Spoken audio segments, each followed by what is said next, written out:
Ready? Are we ready to go? You let me know when we're live, because then I'll start saying smart stuff. But not until then. Not until then. Not until then. Wait, are they live? Are we live? Oh, I mean, like, yeah. And so, so Socrates said, so we're live. Sorry. All right, here we go. Yeah, I drank what? Beer. Therefore, I'm not as thirsty as I was a minute ago. Right. All right. Here we go. Rolling. Damn it! I hit the wrong button. The following is a presentation of Stewed Productions. As Jack said in A Few Good Men, you're gosh darn right we are. Or I am. Or something. Paraphrasing. Huh? You're paraphrasing. Oh, you're not even turned up. There you go. That's pretty normal. Why are you not? Am I not hearing you? Keep talking. What? Hello. Did your mic come And on? once again, No? Keep talking. is there magic in the Okay. mic? No, it's not okay because I can't hear you at all. I can't hear myself. Oh, there we go. What I happened? I can hear myself. What? Am I on? Yeah, you're on. All right, cool. That was weird. We were about to have to. It's magic. I don't know what happened there. It had air Seriously. gap in the electron flow. I don't know. Stuff happens. Maybe that cable. Anyway, welcome to Liquid Lunch, everybody. It's Thursday. We are live at the Grain Cellar. The Grain Cellar. In the Cush corner that is the, this is where the magic happens, as they say on Cribs. Right. Preston, as he jumps up. Preston, first of all, thank you so much. He's Wait. got, We've already got a question for Preston. well, hold on. Let me set the stage before All we right. start launching and lobbing questions at Preston. So you see Preston with his magic wand that I have He was now. talking later. Yeah, Earlier. yes, I have to remember this is all pre-boil. It's fine. I really that all just went through my mind, but I didn't have time to articulate it. So the dumb look on my face was all that came out. With like, Oh, Preston, if you want to like put the connector in your pocket or something, Oh. that might help out. He's Is you- that a connector in your pocket? Yeah, Yeah, or you just- just happy to see me. just be the channel your inner Did you get that? Alanis. Yeah. Channel No, your I inner didn't. Alanis Morissette. No crotch shots. And he's goodness. got It's one still early. connector in his pocket, and with the other one, he's brewing a beer. That was okay. Sorry. All right, so we're at the Grain Cellar today. We're brewing some beer. Bobby Harrell. I haven't gotten any messages from Bobby. Assuming I'm sure he's on his way. he's en route, or route, whichever way. We'll see. Maybe let's see. Maybe some super big. No messages. So hopefully he didn't fall in the boiler or something. All right. It's magic? Who knows? So Huh? Oh, so we're brewing a beer, and we're hanging out at What- the Grain Cellar. Why at are we Liquid brewing a Lunch. beer, Josh? Because today is National Brew a Beer on the live stream Day. Live stream. Yes. First annual Brew a Oh. Beer on the live stream day. Live stream a brew day. It's Josh Stewart Day. Oh. That's why. it's a Meaning we nice- would have never gotten out of bed if you. Oh, guess who showed up? ni- nice name for a beer. Yes. What? I don't think it would sell very well. What's that? Oh wait. You never know. That it does too. I think it would. Yeah, because there's an actor named Josh Stewart. Somebody's- The guy on.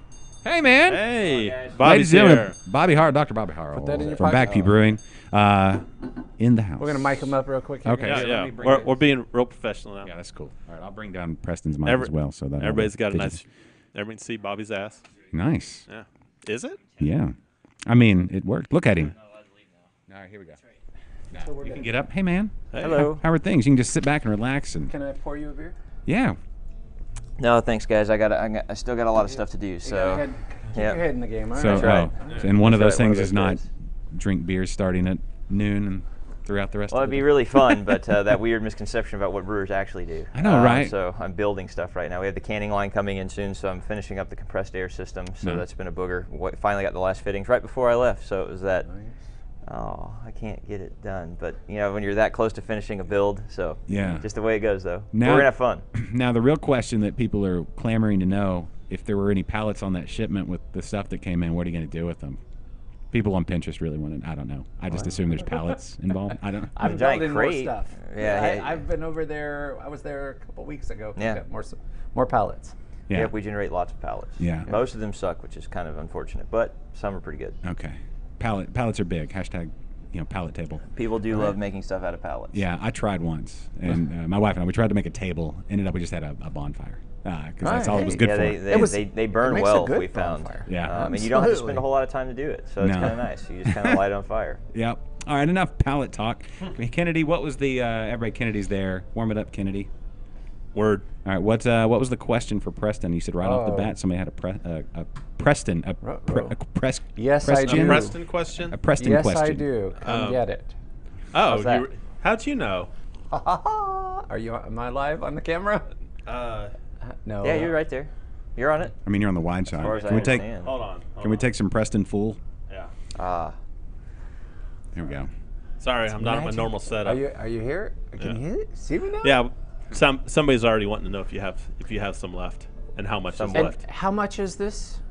This is $1.50. I'm basically charging you for the bottle and the cap and my sanitizer. Was it yeast? Yeah, it's the Oh, Daisy Chain. Daisy Daisy Chain. Chain. Yeah, only place in Houston you can get it right here. Nice, exclusive. Yeah, exclusive. How much is left? Well, unfortunately, I didn't get as much as I was hoping. Mm-hmm. I was hoping for a corny keg, basically, whole 5 gallons, and I ended up with a third of that. So, Where'd you get it? Southern Yankee. Yeah, that makes sense. Yeah. Were they were first generation or second? No, I the think they Southern were Star starts third, right. and the 4th iteration starting now. So. I don't Okay. know when they got it. So I got it from Southern Star. So 11 Below, Buffalo, and me got it from Southern Star. Okay. Do you I have any gave left? it to. Oh no, I've been well done with that. That was hell. I kegged that beer on the 11th of February, so it's been long gone. But the let's see. After that, I gave it to Brazos Valley and Copperhead. Okay. And I can't remember the full tree, but yeah, that'd be tier 2. I thought they were tier 4 at Southern Lake Yankee, but I cannot remember. Okay. Either way, it's either 3 or 4. Well, I think I've seen it out there on social and stuff. But what style did y'all brew? We did an IPA with Denali and lemon drop hops. Okay. So it smells and kind of tastes like Fruit Loops. Cool. All right. Well, that's a great segue, Kennedy. If you're ready for the question that everybody always wants to know, if you're ready for. I'm ready. That. I'm ready. All right. Here we go. It's time for your favorite segment and mine here on Liquid Lunch. This is We can't hear. What you Oh yeah. drinking? It's playing. Yeah. So the question is, what you I just want drinking? them to know. Yeah. Okay. What you drinking? I'm drinking a Ninth Circle. That's some of the last of it in the world. It's discontinued. There's, I think the keg Preston grabbed, and we're down to like one more sixtel in the cold bin. That's it. So Right now, what's in my stomach is super exclusive. that's pretty much correct. Yeah. And in your glass. Oh man. So tell me about this beer. Ninth Circle is a black IPA, and with black IPAs or Cascadian dark ales, they can vary in how they are approached. You won't see a lot in market anymore. There's really not that many in market anymore. It turns out the market doesn't particularly care for them. Yeah, I don't understand. But I think it's just because it's a bit of a conundrum because you want the roasted grains to be there, but you also can't overpower the hops, and they easily can overpower them. I think the problem with black IPAs from the get-go is that a lot of recipes either were an IPA recipe and they just added what's it called, Sinmar. It's like a 3000 Lava Bond black dye, basically. Yeah. So there wasn't anything particularly interesting about them except they were, instead of being whatever other color, they were black. On the other end of the spectrum, you had guys taking stout recipes and then just hopping that bejesus out of them. And so you ended up with a really tannic extracted bitter bomb thing. Yeah. And that wouldn't necessarily be a particularly attractive. And that's the problem is how do you balance out, you want high sulfate concentration in an IPA, and in a dark beer like that, you don't necessarily look for that, mostly because you'll get huge tannin extraction, so you'll start making it very bitter. And that's the problem. It was around the end of the West Coast, I mean, not that West Coast has died off, but around that time where West Coast was, I think, in full swing, looking for not necessarily more bitter beers, but you start adding those dark chocolate roasted barley, black patent malts in there, and with the same water chemistry and all those hops, you ended up with a very bitter beer, and I think that really turned people off of them. In my opinion, and what I think we did with Ninth Circle was you have to balance the roast and the hops. So when you drink this beer at the beginning, you're going to get a lot more of the roasted character when it's cold, 36 degrees, 38 degrees, whatever it's out of the cold bin. Once you've let it warm up to 45, 50 degrees, it's all cascade on the end, so it just blossoms with aroma. Yeah. It's kind of closed at the beginning, but that's just, I think, the nature of balancing the roast and the hops. And so that's how we shot for it. But I didn't want to use Sinmar. I wanted to actually use roasted grains, and so that's where we ended up. Okay. It's delicious. Yeah, it's very good. I love the style. I mean, when done like this baffles me that people wouldn't want to drink this all the time. This seems like the perfect, like, I don't know, St. Patrick's Day beer or I something think like a that. lot of people are afraid of putting enough roasted malts in them. The Cascadian Dark should be roast forward. It shouldn't be overpowering, but it should definitely be there. And this is a perfect iteration of the Cascadian Dark. Yeah. Any thoughts on? You said it's done, but Yeah. would you ever consider bringing it back later? Yeah, we'll probably do it again at one point, if nothing else. At least on the pilot, I know how to make it, so that's not the issue.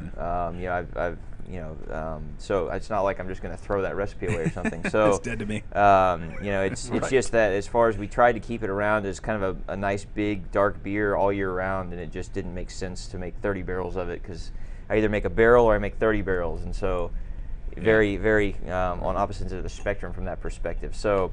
It's not going away forever. It will probably see it here and there and now and again, but just not all the time. Even at the tap room, we've had it on for a long time at the tap room. It really hasn't been a market, but even at the tap room, it's about to go. Yeah. No, it's super pleasant. So if you see it out there, grab it, drink it, put it in you, because it's really, it's like all the roasty, the aroma, the hop aroma. It's like so much on all sides. It's like a journey. You have to go through a journey through this beer. Well, what else is fun about it is that keg is over a year old. I kegged that 2 Mays ago, or last May. So is it last May or maybe it was? I can't remember, but it was a while ago. And so they really, Open it up, I'll look. whenever you have beers that are a little bit more complex or bigger, as long as you keep oxygen out, and that's one of the big parts. That's the nice thing about keg beer, even craft or otherwise.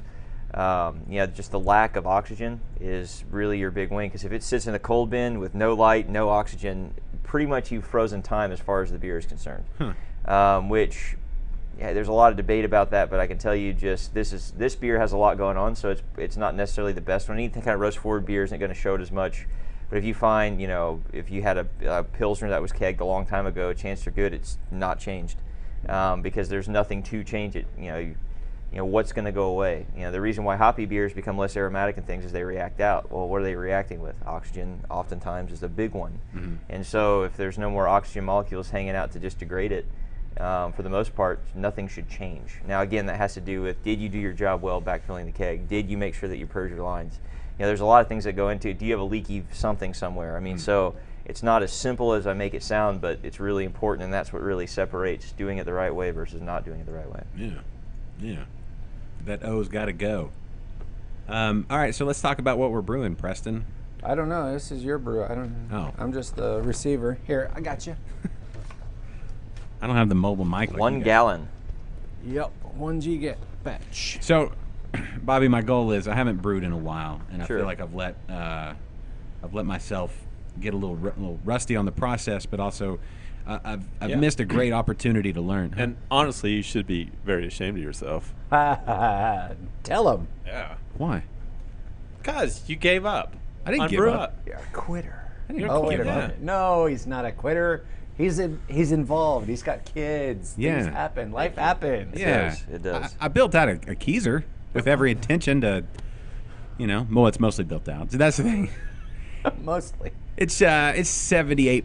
He's mostly dead. It's yes, but that's the difference between dead and mostly is slightly alive. That's Yeah. right. All right. Jeffrey's calling you a quitter. Oh, dang it. Jeffrey. He said, I have kids. I brew every 2 weeks. What? Yeah, but what are your kids' names? Yeah, see, didn't even know. His kids don't. He hadn't seen his kids, and he spends all his time out in that brew shed. I don't even know what he looks Well, like. I'd spend all my Doing the time out in the Lord's brew work. shed. Yes. All right, so I wanted to use this hop because I tried it the other day in a beer, and it was good, and I love the name. What's the name of it? Motueka? Did I say that right? I think that's close. Close enough? Close enough for this guy. What do we know about this hop? All I know is that it's fun to say. Citrusy, lemon, a little bit of grassiness depending on the flavor. I mean, we've got a very full schedule here. So we've got a 60-minute, a 45, 30, 15 flame out and dry hop. So It's old school. we're gonna throw everything in, and including the sink at it. We're one of those vibrating football things away from a continuously hot beer. That's right. Oh, Is that, We're you gonna think, throw one pellet in every second. do you think that really is gimmicky, right? Who knows? I mean, right? If you start like Whatever. Yeah. It works though. I'm a sucker for it. I'll admit. I'm a sucker for everything that they do. Oh, that sounds amazing. We put all the hops in while we were looking the other way. Right. No Over the back. The no look hops. No look hop beers. It makes people excited. I know, right? I don't know what it is. Like, okay, sure, I'm gonna try that. Oh, I can taste the no look in there. Speaking of, you want to put some hops in? Somebody, yeah, Yeah. We got a camera? do that. So I'll do play by play. There's already a camera on it. Yeah, I think we're going to cut to it. And But Are you cutting to it? all right. We even it's- lit it up. So it there is we go. live. Alright. Grandfather Live. Putting in camera. hops. 60-minute edition. Oh, look, we got a label. All right, here we go. So as you can see, Preston uses his right hand to dump the hops and his left hand to stir. The hops start to break down from their pellet. Ta-da. Did and you then he notice just, that technique? Yeah. No, that. He switched from left hand to right hand to stir. Yes. Yeah. Wow. Well, you want to get the first couple of stirs lefty because you don't want to go too powerful at the beginning. Yeah. Then you go righty to really bring it home and get the hop addition to really, meld. Right, Bobby? That's pretty. Is that a sign? Is that what y'all do? Yes. Yes, we'll leave it at yes. Yes. Do you have any experience with Motueka, saying or using? Yeah, no, we did a collaboration with Nobi. So Channing down from Nobi wanted to do a collab, and so in the true sense of collaborations, or at least what I think about them, is that both parties need to have some kind of idea, right? That's why you don't see. I'll tell you, that's why you don't see Back Pew doing a lot of collaborations where we get together and make IPAs, because that, generally speaking, is one of the most boring things to me in the world. It's like, oh, you make IPAs, I make IPAs. Let's get together and make an IPA. Where did the fun part come from? Yeah. I know that a lot of people say the fun part's the collaboration. I was like, yeah. So to me, I was like, all right, Channing, what do you want to do? And he said, well, I know you're a lager guy. I said, yeah. He goes, but I like the hazy IPAs. I said, don't do it. I don't want to do it. And what'd he do? And so I said, all right. So he said, all right, man, I want to do a hazy style kind of IPA. He said, but all New Zealand hops. So I said, all right, well, how about we do a traditional German Pilsner, hopped that way? And he was like, don't know what that's going to be, but let's do it. So we melded the two things together, and I got to pick the hops. So we did. He said he really liked Motueka, so he wanted to do that. We had Waiiti and Rakau as well, so it's all three hops. And so he came and brewed it, and I made him do a traditional German Pilsner mash in, so nice decoction mash, 100% Pilsner malt. The water was a little bit more than a Pilsner kind of water build. And we fermented it with a Pilsner yeast, traditional, lager fermentation, 48 degrees until diacetyl rest. Brought it back down and just added an enormous amount of hops. It made me sad. It was an egregious amount of hops. Yeah. But because of the lagering process, a lot of the parts that I'm not a fan of about the New England style came out, because a lot of that fell out. So it actually ended up being it was only 5.2%, and it really was quite nice. It was as fruity as you could ever want it to be. It was really a nice beer. It was lagered, so it was higher carbonation level, which I think helped play off of that much hops. So it was really pleasant, and we're gonna do it on the big system here soon, and it's gonna be a big can release from the brewery, so that'll be really fun. So I just bought an obscene amount of hops that are very hard to come by to make a small amount Cost a of beer. fortune. So that will be fun. I would like to say that, so a lot of the brewing systems out there that the breweries, quote unquote, are using are 1, 2, 3 vessel. Bobby's brewing on a 4 vessel system. What does that mean? That means Bobby can do things that the other places can't. Right. Like a decoction mash. Okay, yeah, let's he get can into do that. traditional beers in the traditional style and get the traditional flavor. A lot of places can't do that. Bobby's doing it right, in my opinion. Just saying. Bobby's killing it over here at Back Pew. Cheers to you, brother. Thank you. Well, and one of the best tap rooms and experiences, but all that aside, once you get there, now let's talk about decoction mash. Sure. Now, so is that, you guys are the experts, so I'll throw out a question. That's the expert right there. Were you so pull what apart part of the mash? So a and- decoction. So in general, everybody's familiar with the fact that you mix water with grain, turn the starches into sugar. Basically, what we do as brewers is generically we make yeast food, right? The yeast eat the sugar, they pee ethanol, fart CO2, we get beer, it's a fantastic day. Yeah. So on the brew house, that's when we do our job. And so this is a heavily debated topic. I debate it with other brewers all the time because it's relative, but decoction mashing originated in Germany for the primary reason of way back when they didn't have things like steam jackets to change the temperature of the mash. the grain they were using was not what we call well modified, which is what we have today. So that means that if you were just to throw it in at what we call the saccharification temperature, or the temperature where the enzymes convert the starches to sugar, and expect that to happen to make good beer, you would be you'd make shit. It would be bad. And so what they realized was back when you had to start and do various other temperature mashes, and you can read about it, you see them in John Palmer's How to Brew. You talk about them. There's an acid rest where you're changing the acidity of the mash. There's one to help break down proteins, one to help break down starches. So there's a lot of different things. And so to do that, they would start low temperature. They'd take a portion of that out, bring it up to a boil, put it back in, and it would raise the temperature. And they would do this as many times as they needed to, depending upon the brewery, what beer they were making, and what they wanted to produce. A side effect of that was the fact that as they went up to boiling temperature, they would go through that period of the scale of the temperature range where you convert those starches to sugars. So by the time you got to boiling, what would happen is you would actually also caramelize those sugars. So the Maillard reaction, which is the same thing in cooking as it is in brewing, the browning feature, so it takes it from being something light color to dark color. Anybody who's made a roux knows this. Anybody who's cooked down onions knows this. Anybody who's done anything like that knows this. The same thing occurs. So by creating that caramel off of just a very basic sugar, say a Pilsner malt, which tastes like nothing, you get a much better depth of flavor, even though you're going to end up making a lager beer, which is usually a lot lighter in body. And so that's really what we're doing at Fort Back Pew, is that we want to get that flavor in it, and that's where you get those more traditional flavors. So it generates more difficult mashing schedules. We don't do it because we just feel like spending more time on it. We do it because it's the right way to do it, and you get better flavor. Yeah. And so the other cool thing is you end up getting clearer wort out of it, because a lot of those proteins and things will come to the top. You'll be able to filter them out in the lauter, so you can get a clearer wort going to the fermenter, which will help you with clearer beer down the way. And so there's a lot of pros to it. A lot of guys say that they can't taste the difference. Having made my same beers with and without it, I can tell you I think I taste the difference. Yeah. But it's the same thing where there's this another large issue right now, which is throwing hops in during fermentation. Mm-hmm. And they say that there's a chemical reaction that occurs with the yeast and the hops. And I've tried my beers 2 ways. I don't think that adds shit. Talk to any New England IPA brewer, and they will say if you don't do that, it won't taste the same. Mm-hmm.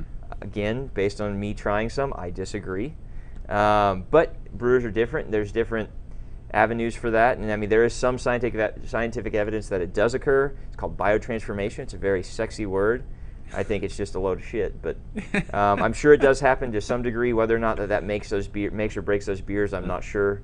Okay. Having played with it, so that's my opinion. Again, everybody's got their own opinion, but again, a lot of brewers will tell you never to do a decoction. So decoction, when they were first coming up with that, I don't know how familiar you are with the history, but you can just lie because I don't know. Did they even have thermometers back then when they were for the? Yeah, you had thermometers. No. Well, not. I mean, like way back. No, things way are about to get heated. back. Well, if you're going that far back. Thermometer fine. No. Like when did decoction mash thermometers first become a thing? Were late 1700s, about the same time that we found out about yeast. Okay. 1790-ish is when we found out about yeast. Okay. So a lot of people think that it just happened. Well, it didn't. They used their sight, they used feel, and they used smell. Yeah. When the water just barely starts to have a film of, a dusting. It'd be like blood temperature and stuff. That would be about 130 degrees. Yeah. So when you saw the steam just starting to rise out of it, that was about 150 degrees. And there's different ways to tell. When you Touch, dip a small temperature, child's foot and they scream. That's right. You're at least 160, right? Boiling's at least easy. Yeah, boiling's easy, right? Yeah.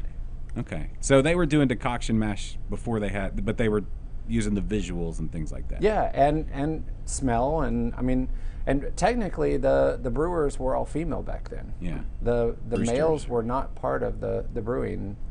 It was the females that were the brewers. Yeah. So all you lady brewers out there, go for it, man. Yeah, bringing it back. Kill it. Yeah. Huh, I find that whole thing interesting because I think, don't they pull off a certain, is it volume or weight of grain from the mash to do the usually decoction? I go by weight. volume. Because there's, the total amount of volume is easier to measure than it is weight, especially in larger. That makes sense for a larger, but like for me, it's a weight. I wonder what they were doing back then, if they had like a scale or some sort of They weight. probably had a particular vessel that they moved it Exactly. into, Once it filled got that up, up, and yeah. then they boiled it and they put that back. And so Exactly. keep in mind, a lot of it was, trial and error. Is that enough? Yeah. Maybe. Yeah. And so eventually that's, now we can calculate a lot more things. We have math to tell us a good idea of what should happen, but you get into your rhythm of what works for you and gets that product the way you want it to. So that's, you got to think that the first guy who tried Saison, he was a farmer who had left a barrel under and it got wet. And so he knew drinking water could get him sick. He didn't have any wine, but he picked this stinky, funky barrel of water stuff on grain. He said, I'll give that a shot. And it ended up not killing him. So, from that was spontaneous fermentation, that what little sugar that was there. And so, it was only like a 1.5% ABV beer or something like that too. But it was enough to kill everything that would be dangerous. I'd like to meet that dude. Yeah, he was a ballsy dude. I know. He may be relatively mild in most of his doings, being that he was a farmer, but as far as his drinking habits, he went for it. Yeah, Killing it. he's that guy that will never hesitate when you're like, hey man, smell that. He's like, Taste this. yeah, try. What's that taste like to you? Smell my finger. Yeah, he will never turn you down. No, that guy, He's the like, Saison awesome. guy. Oh man, that's terrible. That was awful. I should never have done that. What you got? What's next? Yeah. All right. Do we have a clock on our, right? I don't know. Okay, next hop edition. Let's do it. We're just Why doing not? it? Oh. Yeah, why not? That's okay. So that's the freedom We're side. playing loose here, right? Yeah. Worst case scenario, we're gonna have beer. Yeah. That's right. That is the theme of today. Are we in? We're in. Just All a right, beer here can. goes. Here Look we at go. that Going technique. right-handed again. 40 Double minute. tap. 45 minutes. 45 minute. and we're- The index finger tap.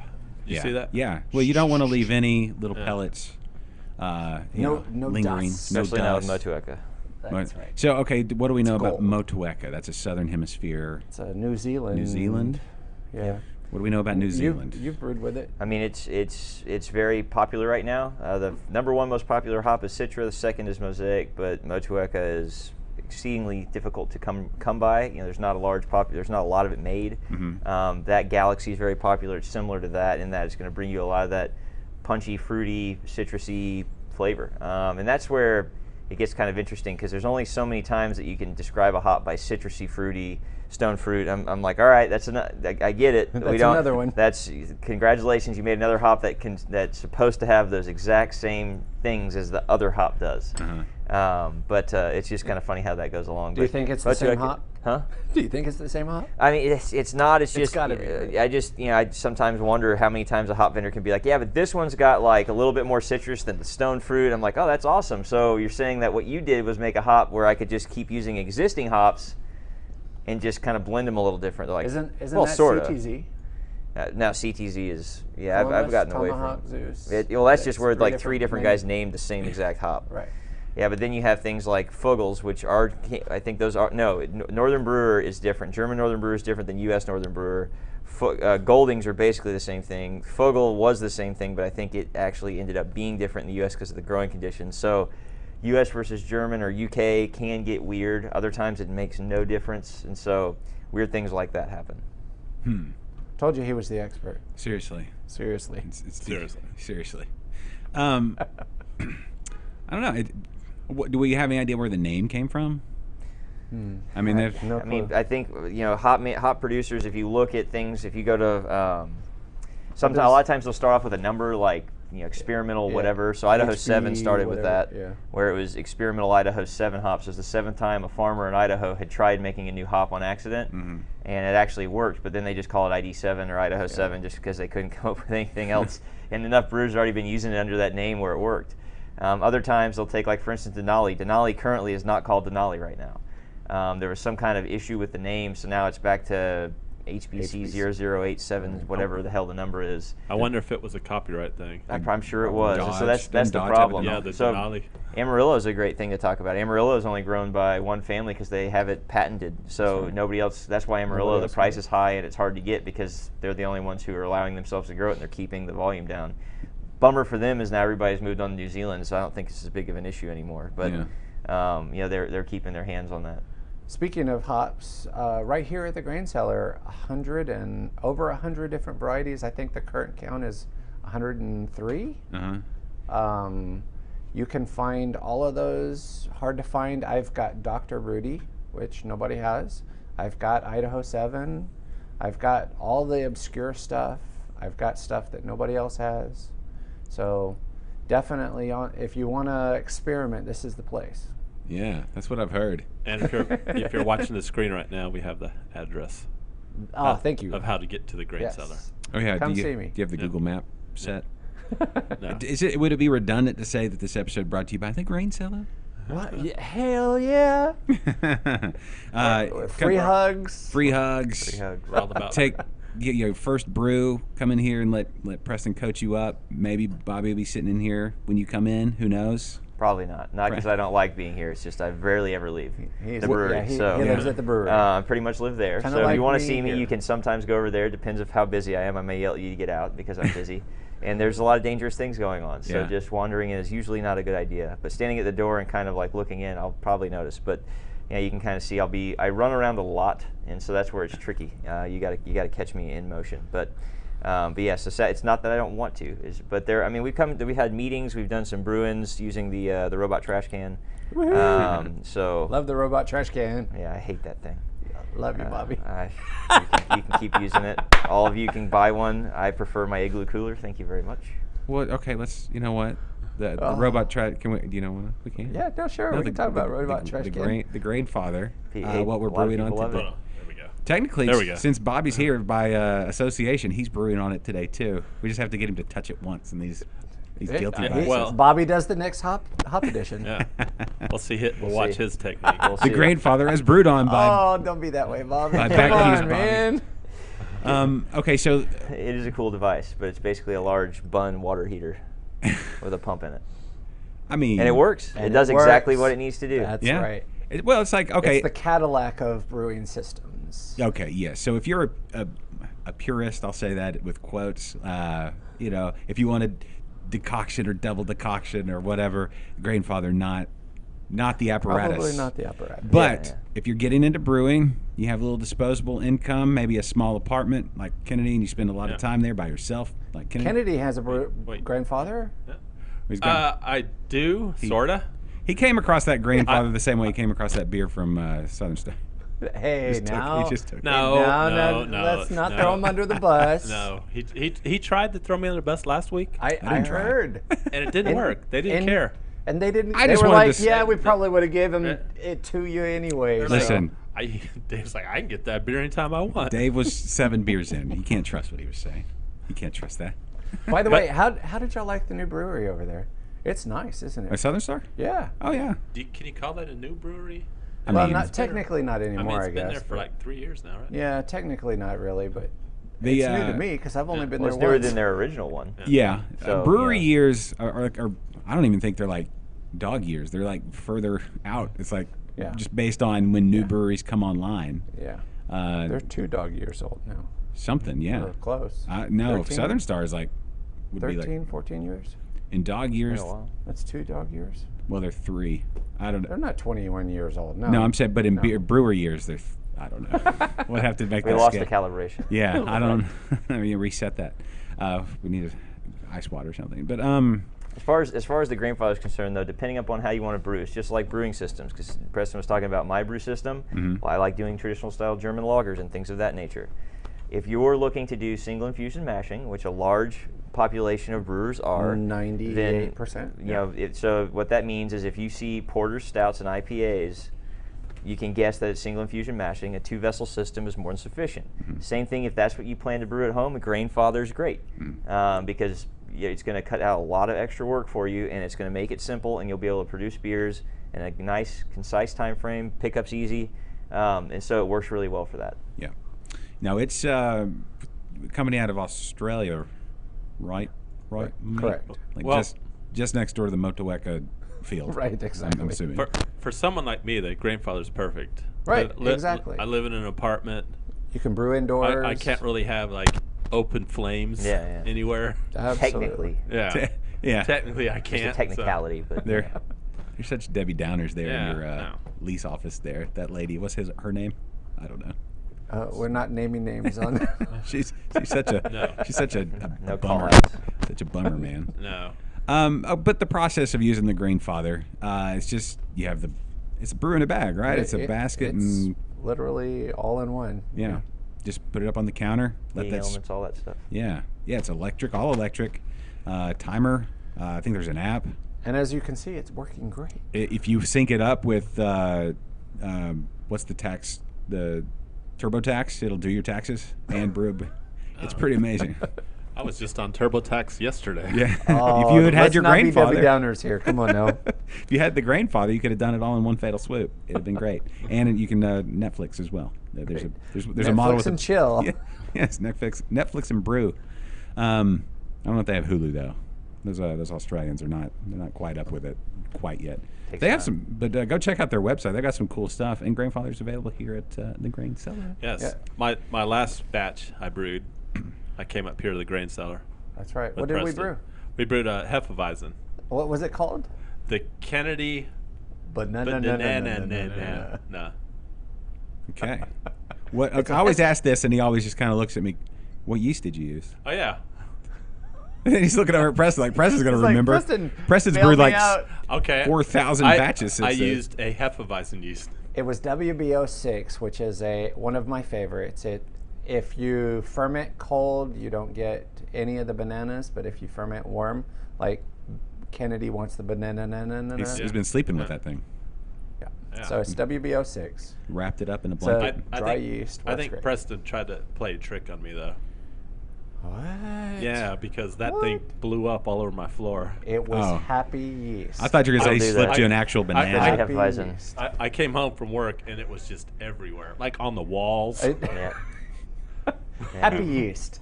I texted him back. I was like, happy yeast. Yeah, man. Isn't that right? What I Yeah, said? That's exactly what Exactly you said. what I said. Did y'all see the, speaking of It's things... not my fault he didn't put it in a container to contain it. Yeah, Yeah, right? well, blow off too. yeah. That's the word of the day. You blow live, off you too. learn. Did right. y'all see the story of the food truck that blew up at the brewery? It's like up in Oregon. Yeah. What? Yeah, they had it was before anybody got there for the day. I think it was like on the weekend, but they were early. Holy smoke. And the food truck, I guess, had a gas leak Oh. and blew up, blew a door off the brewery, damaged a couple other. I think some smoke. kegs exploded inside the brewery too. Did you see the story? Are you saying that for real? Or you No, just- I saw the story. Yeah. I was going to go with Wow. it. Did they actually have service that day? Did they like do? Did they like, hey, it's good. Like we don't have a truck anymore, so it's like open. Did they Everything's go going to be forward? well done. Yeah. I don't know. I didn't. I was just That'd like, be being a champ right there. Yeah, if you but- could Right. make it work. but they had actual the camera footage of like the explosion. It was a legit like Oh, I haven't fireball. seen that footage. Yeah, it's a big fireball. So Was anybody in there, or were they? nobody I was think- hurt. I think it's time for Bobby to add hops. Yeah, Bobby, get on that. Time for Bobby to. Do we have a? Do something? Yeah, let's. Just loafing around here. Yeah, let's. Setting You got too the camera long. ready? Yeah. Here's Bobby Harrell, Dr. Bobby The next Harrell. week. Cup. See, he goes right-handed too. He goes righty too with the hop edition. Well, he's holding on to Well, I don't want it to be like a stranger. Yeah. Yeah. This is. Dang. Well, that only works if you Look hit at sit that. on your hand. Well, and yeah. you So there was the sit on hop your edition. hand. So once it's boiling, is there really any need to stir when you Not do the really. hop? They just kind of No. break down, Yeah, it's break apart, and it's all moving all up enough in there. yeah. The it's bubbles like- do all your work for you. The motion of the ocean is all it's Yeah. all good. Hops, pellets versus whole leaf. What's thoughts? You two. wants Whole to- leaf only if it's fresh. My personal opinion. Okay. Just that's an opinion. Just like everybody's got one, right? Like assholes. Whole leaf, when it's dried, loses a lot of its alpha acids. So, am I wrong, Bobby? I don't play with whole leaf. Yeah. I just find it's Pellets. nothing but a pain in the ass. Yeah. There are some people who prefer whole leaf hops. I can tell you from a large scale brewing perspective, it's a pain to use them. They absorb a lot of water. They are not as efficient. Yeah. And some brewers claim that they can't get the flavor match between whole leaf and pellet. And so the guys who use whole leaf have tried going to pellet and they can't seem to flavor match. There's an efficiency difference because if you just think of the total vegetal mass you have in a whole leaf hop versus a pelletized hop where you're getting a lot more for a lot less, there's inherent, it's not a direct correlation. So I understand that it could be tough, but I've used whole leaf a couple times and I was nothing but disappointed. Okay. you're going to have to add so much more to get the same amount back, and then you leave a whole lot of beer back, and I just can't ever justify, based on the aroma and flavor, I'm like, that would have been better if I used pellet hops. That's what I think every time I do a whole leaf hop beer. So just personal preference, but some guys love it. They think that what I've been told is the guys who love it think it's got a more mellow flavor. It's not as bitey. To me, that means that you're not getting as much alpha acid into the beer. It's not isomerizing the same way. Absolutely. But my concern is, especially if you boil with a lot of them, the huge amount of tannin extraction you have from all the vegetal material. And so, plus if you're using on a big system where you have pumps and stuff, or even a smaller brew house system like that, you're going to clog your pumps in a heartbeat. So you have to use hop sacks, which, how much fun is it to clean hop sacks? Zero amount of fun. Today. And tomorrow maybe. But I mean, it's just one of those things. So I stay away from them. I think you can. My personal opinion is you can use either and get your achieved results. I prefer pellets just because I think that it just makes a lot more sense to me. If you think about it, where cryo hops are going, where lupulin powder is going, all of those things is to get away from more vegetal material to get a better result. And so going back to whole leaf before they had pellets, or before they pelletized hops, things like that, seems like you're kind of. Now this comes from the guy who does decoctions. You're kind of just milking something that's not really necessary anymore. I feel like that was more of a debate like 4 or 5 years ago. Well, so my question to Bobby would be, and I don't know the answer to this, is wet hop versus the dried version that you get at a homebrew store. I've had really good results with wet hops. Okay. But have you had any experience? I don't use wet hops just because it's very, very vegetal. And it's expensive too. It's expensive. So what he's talking about, just for those of you not quite familiar with what wet hopping is versus a whole leaf hop. Whole leaf hop, if you were to get them, you'd see that they are literally the leaves of the hop cone. A hop cone, which you can see in a lot of pictures, it looks like a pine cone, except it's a flower is what it is. And so when you get whole leaf hops, essentially that's what they are. They're just dried, vacuum sealed, and off to the races. When you're using wet hops, you're literally picking them and using them. You haven't dried them, you haven't done anything. So you add a whole lot more water to your beer so you can dilute it, but you also have all of the potential to grab all that grassy flavor, at least in my opinion, which is why I stay away from it. Whenever I've had a wet hop beer, when you use wet hop, when you're doing a wet hop beer, it's not the same thing where you add wet hops to a boil. You have to have so many hops to get it, your efficiencies are so low, it's like a 1 to 8 for a pellet hop. So you have to use 8 times as much for wet hop to get the same thing you're going to get from a pellet hop. That you actually put it back in, so in my case, an equivalent like a lauter tun. So it's got a screen, you throw them all in there, you put hot, you do your boil, you drive off dimethyl sulfides, you put it back over there to try to extract all the flavors, and then you go to your fermenter. And that's where it gets tricky. And the problem is, again, it's the same thing of being careful with any kind of adding vegetal material to a boil or a high temperature-based sugary solution. You can pull a lot of flavors you don't want. And that's what I get from them a lot, and that's why I'm not a fan of them. We grow the hops mostly as an educational thing so people can see them. I think it would be fun to do a wet hop beer, but it's just not my flavor palette. But that's what I get from them. But if you're thinking about doing one, know that if you're like, oh, typically I use like an ounce, you're going to use at least 8. And so it's just because of all of the extra water that was not driven out even in the whole leaf hop process. So the drying process concentrates the flavor? Well, it gets rid of all that water, so it just doesn't dilute it. So, hop is just like any other piece of grass or anything else, any other vegetal, a leaf, it's got a lot of water in it. Yeah. By the time you dry it out, you lose weight, I think, about 8 times. So if you think about what's going to happen, that's why whole leaf hopping, it's going to soak up a bunch of that. And that's why pelletizing is nice, because you get rid of a lot of that stuff. That's when they took it to cryo, and basically they said, okay, there's what they call the brack, which is all the vegetal stuff that doesn't have a whole lot to do with anything. And then there's basically everything else, which is what they sell, which is essentially lupulin.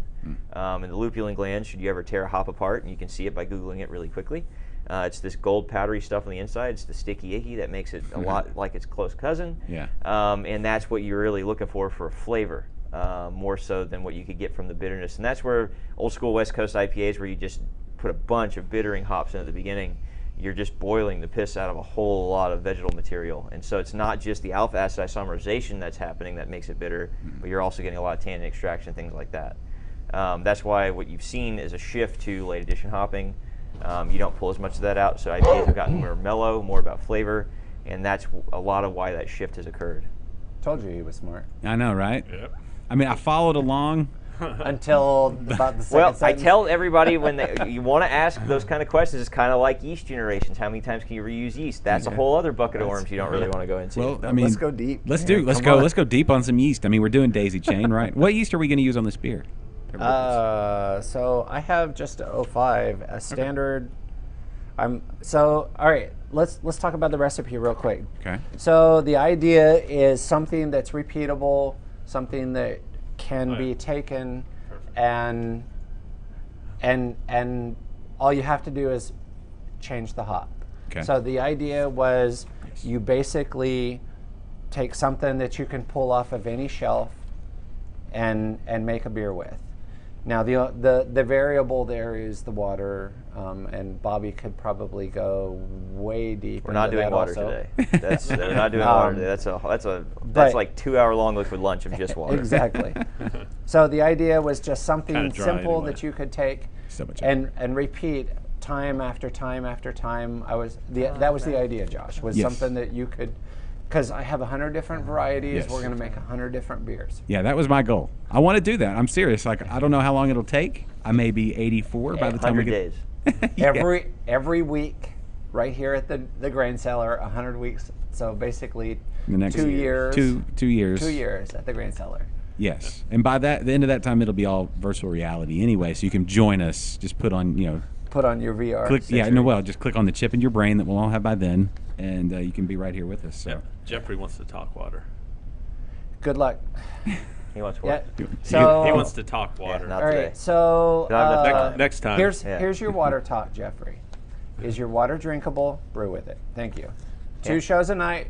Tip your waiter. Good night, folks. It's not bad advice, but yeah, it gets. I mean, that is the one Right part. there. I will say It's not bad advice. the thing about it is, if you're a home brewer and you keep going, man, my beers are turning out great, but they're missing something. Chances are good you're not thinking about water, Right. and then you're going to stop and go, no, I haven't done anything with my water. I just use water and that I have. And that's the difference. That's the next step that you have to take, but it's always the last one because it's probably one of the most complex parts to understand as to why it works. Let's just emphasize that it's the last one. Okay. A lot of people don't understand when they get into home brewing, they want to go all the way. No, you can't go all the way. Brew beer. That's what you need to do. Brew beer. And then add things.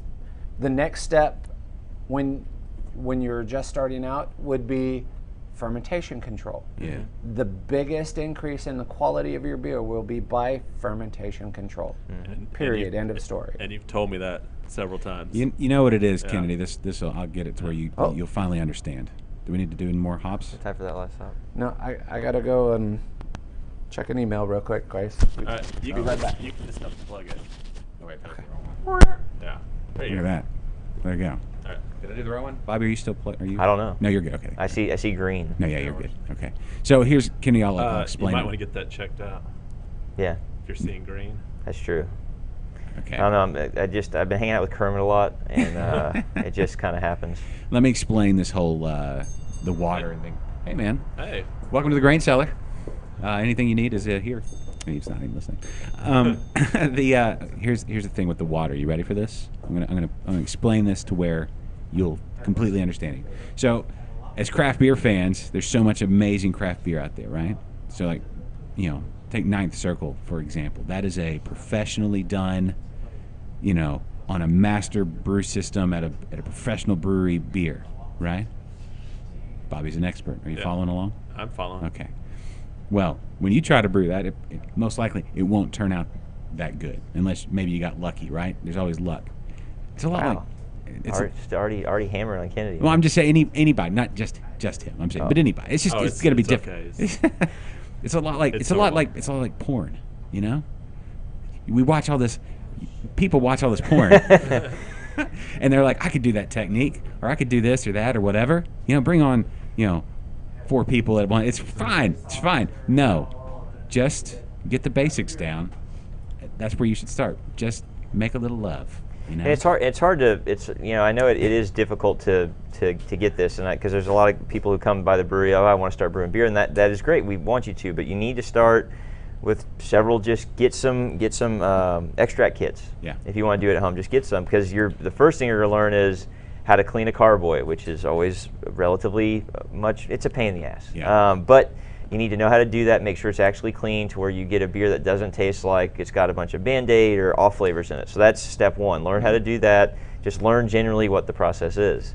Then you can start thinking about maybe doing a all grain batch, something like that, and you can continue to move on. You learn, and that's where at the very end of that, really, if you happen to just be savvy with water, that's great. But chances are good that will be the last thing, just because it is the most intense. I mean, yeast health viability, learning about what yeast are really doing and why it matters, that's definitely up there. So that's where fermentation control is definitely a big one between making beer that you're really going to like versus not. If you have no fermentation control and you happen to live in a hot part of Houston, which is most of the time, become an excellent saison maker, because it won't be a problem for you. Or sours. Yep, but that's just where that comes in, which is that's just the thing. So there are some tidbits. You hear about those. There's Candon tablets where it's supposed to make your water like English water, sort of relative. But it all is there. Yeah, that's kind of where I am right now. I don't really have fermentation control. It's whatever the temperature in my apartment is. Yeah, and that's okay. You can make some really good beer with that. Hefeweizens. Yeah, Hefeweizens work good. How much? Yeah, how much have people really started utilizing like a Nest thermostat? Yeah, if you're just using the full, you could really dial that in, like from your phone, and check it all day. I don't know. There's some options that they've made for the home brewer where you can have a temperature probe in there where it'll read out and you can track it and make sure you have the right fermentation temperature all the time, stuff like that. But that's not the part if you're trying to get into brewing that you're going to want, because it's a lot. It's not cheap. Yeah. You're going to spend some coin on that, or you're going to spend some coin on some other ways. Hey, Sensuous up. Oh, okay, yeah, sure. Oh, I thought you wanted him to do like a really sexy hop edition. Yeah, do that. Like, do we have any? I wish we had some music. Yes, go. We are Hop edition on. cam, boil cam. Yeah. 1, Look at that. 2, 3. Slow. Yeah. Add those hops. Look at that index finger technique. Old Dana White. Yeah. I'm never gonna drink again. Number 15. Anyway, okay, yeah, there we go. That was, I guess. Do you have a preference? Oh yeah, I'm gonna go with the fifth ninth circle. Ninth circle. Yeah. Your fifth ninth circle? Man. Yes, I fifth didn't, ninth circle. Didn't realize you had that many. You guys weren't watching me. If you're gonna do one like water, like step up your water game, the first step would you like filtering, like use filtered water? I mean, generally speaking, especially in the city of Houston, you want to send it through a carbon filter because of all the hypochlorites and things like that are in the water, and that will help significantly. So you're going to want to send it through some sort of filter. But generally speaking, if you, like you said, if you like to drink it, you're going to be happy with it. Yeah. If you drink it and you're like, man, that's chlorine, probably shouldn't use that. Or if there's some weird metallic flavor, shouldn't use that either. Because guess what's going to happen to your final product? It's just, to a large, sometimes in brewing you have to ask yourself, like, I wonder what would happen if I add this. Taste what you're thinking about adding. Now with water, you're not going to taste minerals, so don't do that. If you try to eat some calcium sulfate or calcium chloride, you're not going to be happy with yourself. But in general, if you're like, oh, I wonder what's going to happen if I add this basil. Well, what's basil taste like? Or if I add this chocolate grain, what's the chocolate grain taste like? Chew on it. See what happens. Almost everything, the cool thing about what we use, it probably won't hurt you. And so you can go ahead and taste it. And if you think it's going to taste good in your final beer, throw some in there. See what happens. But if you think that you're going to throw something in there you don't like and it's going to magically be really tasty, chances are good that's not going to happen. The exception, of course, is kind of hops, because if you've ever chewed on a hop, you know that that's not the most pleasant of experiences. Yeah. But of course, hops can be delicious in beer.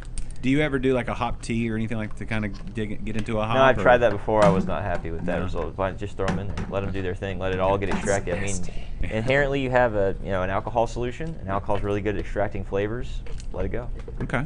So I have a question, and somebody else brought this up too. In the brewing, I've been using just Ozarka spring water, and just for me being new, is that fine? Again, do you like drinking Ozarka? Sure.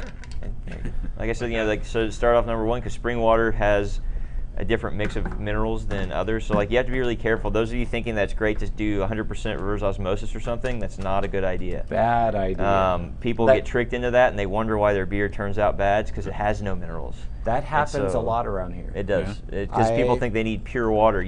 pure Bad H2O, idea. while tasty to drink, also leaves the palate bland. You need minerals both for the reactions that occur as well as to balance out flavor on the palate. And for the yeast. The yeast needs certain amount, like magnesium, for instance. Yeah. Slight magnesium adjustment. You're talking 0 to 20 part per million, so it's not much. So normal water has enough in there. So don't just go dump a bunch of Epsom salt in there, because it is a diuretic. It will make you poo-poo. You will have some interesting beer if you dump way too much Epsom salt in there. Yeah. But anyway, or sorry, diuretic's the wrong word. But That sounds like a really funny. yeah, so you have to. Yeah, that would be a hell of a joke. But So, yeah, I don't was do gonna that say, to your if you wanna- friends. Don't do Bad that to your idea. friends. If you want to play a joke on somebody, I on all guess your you can make a friends. high magnesium sulfate beer. It will not taste great, but it'll be too late by the time they've had a few. And then Just, make sure you send them home if it's at your yeah, house. you have to like give them a couple bottles to go home with or Yeah. something. But so that's where it matters. So you don't want to go pure RO'd, not pure distilled, but something like spring water where you have plenty of minerals. It shouldn't be an issue. Yeah. Instead of a delicious juice pop, it would be a juice poop. Yep, it would be a juice. Yeah, But Brian, what about? Huh? Brian just chimed in and says he's had bad luck with distilled water. I mean, it's Yeah. pure. You never want to do Yeah. pure that. You do that. You use that in small portions. For instance, back to like my Pilsner is 80% reverse osmosis, and the balance is my well water. But I'm rebuilding my water chemistry because it's such a light beer, and if I overdo it, it's not going to taste the same. So but when Bobby brewed on the robot trash can here, he brought his own water and his own chemicals. That's how he rolls. It was at 160 degrees, ready to go when he brewed. He didn't want to mess around. He knew what he was doing. All in, all done, in and out, done. Yeah. Well, that's just because it was a beer that we wanted to make, and I had thought I knew what I wanted to use, so it was just easier that way. But did you have to do that? No, you didn't have to do that. I mean, you could have just used to get. It would be nice to use some kind of carbon filter, get those chlorides out. And but I beat Bobby with my beer. Just saying. I don't even know what happened with that. We drank it. Oh, yeah. See, I didn't know. He didn't tell me when it was done. I Yeah, left. he I left, did. I told I left you the it was dry on hops. tap. I left It the was dry on tap. hops. Okay. That's Told you to come by. It's Brought on the yeast, tap. everything. The did y'all brew the same style? Yeah. But just I don't know, I Yeah. did. Yeah, we brewed the same style. It was a internal rogue homebrew competition. Okay. He did make it into the final round with me, Uh-huh. but I beat him. Okay. Do you always drive around with this 160 degree water just No, ready I mean to it get- was for this. Okay. I wish I was that cool. I can't do it. Have like I- a tank in the back of your truck That or would be something, just awesome. drive, He- roll up and He was ready nice to brew. enough to leave the water bottles for me too. You have a bunch more of those for anybody who wants to do. Give it to Nils. Right? He can Yeah, do some more they're spontaneous 5 gallon, right? fermentation. Did you Yeah. did you calculate? Like, so what did you bring in it? Like a cooler? No, They're 5 gallon so totes. when I get fresh yeast in, Mm-hmm. they come in these big 5-gallon plastic vessels, Uh-huh. and so they work out great for moving water as well. Okay. And so what did you calculate from when you left the brewery to when you got here? How much temperature loss you would No, get? we have the robot trash can, so I wasn't Okay. too concerned. But Okay. starting with it warm just helps. Okay. Yeah. Cool. Speed things along. Is that because I always found like if I used hot water out of the tap, it seemed like it took longer to boil than if I started with cold water. I don't That's know. impossible. It's impossible. That's not possible. Yeah, physically It impossible. just seems that way. Like Yeah. maybe I It's felt that. it's a illusion. Hold on, were you watching the pot boil? It's all an illusion. Maybe that was it. Yeah. I don't know. Maybe I thought that the molecules would, like, once they start to move, you get more bounce if they've already started bouncing. You've No, already it's- used up some of the bounce. I don't know. It's been- I don't know a lot about molecules. It's been scientifically proven that when you watch water boil, it takes longer. Really Sure. interesting. Yes. It's true. Okay. Right. So Scientifically proven here first on Liquid Lunch. Yeah. on Liquid Lunch. we go exactly. deep on the science. Yeah. So Preston, what is the apparatus that you placed on top? What do we So- got going here? So this is what scan over to the. So this is what makes the Grainfather far and above any other brewing system out there other than a professional brewing system. This will cut 45 minutes out of your brewing day. As fast as we can pump it through this counterflow chiller, Uh-huh. it will come out on the other side cold at or whatever temperature the water is. This alone makes, in my opinion, makes the Grainfather far and above superior to any other brewing system. Wow. Yeah. I'm gonna hit up the Grainfather real quick so they can make sure that they heard that ringing endorsement. Right. First of all, anybody at Grainfather, good evening. I don't know what time it is in Australia. Or maybe it's tomorrow. It is tomorrow. I think it. I wonder what the future's like. Grainfather, if you're there, let us know on Twitter what the future is like. We love you, man. Yeah, if they want to donate one to Liquid Lunch. Well, I'm just wanting to know what, like, if they're already in tomorrow, I want to know what's going on. Like, what are the total number of views for this show? Tomorrow? Yeah. What happened with this whole, like, Okay, North Josh, Korea thing? I'm gonna clue you in on this whole thing, right? Okay. It's the same time. Huh? They're seeing this at the same time. No, So they don't- No. Yeah.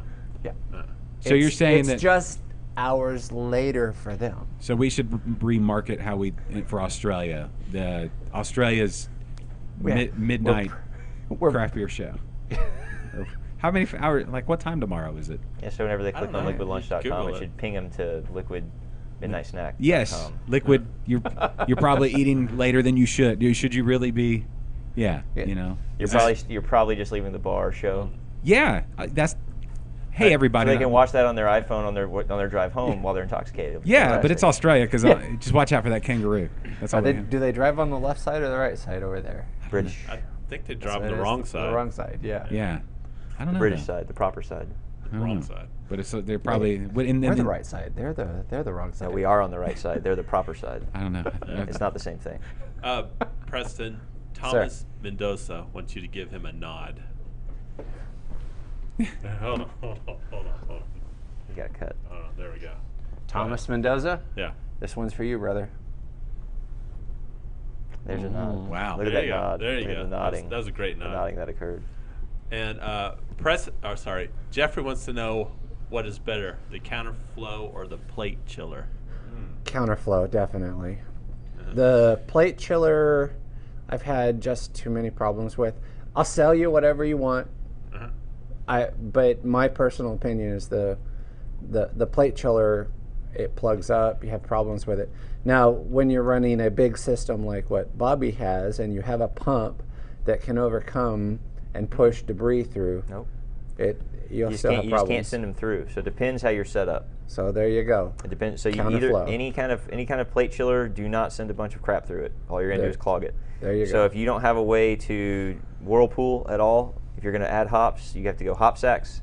So it's really a pick your poison kind of issue. So if you want to use a plate chiller, awesome, do it. But know that you're gonna have to figure out some way not to send crap through it. Because if you're going to, you're not going to be doing anything. You're going to have a bunch of hot wort, and you're going to wonder what to do with it. So you got to have to. That's where you see some guys try to put a braided steel cable in the bottom of their boil kettle, which plugs with hops. Because guess what it's doing is it's filtering it, so it plugs and it doesn't go anywhere. Your best bet is to somehow do a whirlpool-based method. So that's get all those hops coned up in the middle and be able to run off. It's a little bit more of a pain. Is that how you do it? That's how I do it even on the Pilot. There you go. I just whirlpool into the same thing, then There go you right go. through my plate chiller right into the fermenter. So it'll drop the heat, but you have to be careful with what you're sending through to it, and that's the tricky part. So how confident are you in you can do that, and that makes your decision. Yeah. How many? Personally, the counterflow doesn't care. It's Yeah. a huge pipe going through, and you literally, as fast as you can pump through it. My personal opinion, it all becomes yeast food. It'll all settle out eventually. It won't be in your beer. No big deal. I'm a big fan of the counterflow. For homebrew, do you recommend racking to a? Well, I guess technically it's not really secondary because you're not doing a second fermentation. But for like clearing up your beer, do you recommend racking to a second vessel? So, as I've stated before, I'll sell you anything. That's why I'm in business, right? Right. But if you ask me what I do, I will never lie to you. I will tell you. I use the secondary maybe 1% of the time. Okay. What I do is I will add dry hops to the primary after primary fermentation's done. So 10 to 14 days later, I'll dry hop in the primary. I don't have so when you move from primary to secondary, you always have a chance for infection. So why you know, why would you do that? So if in the 1% of the time when I do actually move to a secondary, that's usually only because I am adding such a large amount of dry hops. I know that I'll try, when I'm trying to siphon out, I'll get stuck, right? So I move it to the secondary. That way, when I move it over, I can cold crash it and then be done. Okay. But very rarely do I ever move it to the secondary. I move to secondary with wine every time though. Yeah. Because I'm leaving it there for months. you Yeah. know. So did you have the risk of, was it autolysis or whatever is that Autolysis. Autolysis, yeah. Yeah.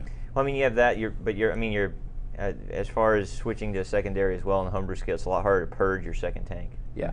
And so what did we talk about at the beginning of this about oxygen and light? Well, just inherently on the homebrew scale, oftentimes it's really, really hard to purge a tank of CO2. It's not really, CO2 is heavier than air, but do you have a way to make sure that it's actually purged well? Are you going to stick a hose down there long enough? Do you have CO2? And a lot of homebrewers don't have those things, especially if you're bottling or something. You don't have the option to do that. Yeah. So you're spending a lot of extra effort for a lot of risk, unless you really have good control over it.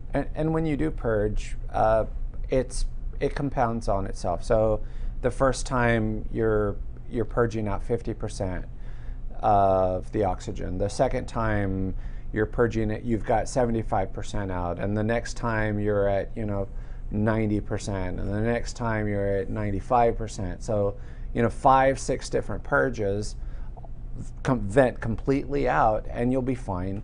I have never had a beer, a homebrewed beer, that was oxygenated to the point where I could taste it. Just you'll see all kinds of forum debates out there saying, okay, you have to do a pressurized transfer, and you have to do this, and you have to do that. Yeah, I call BS.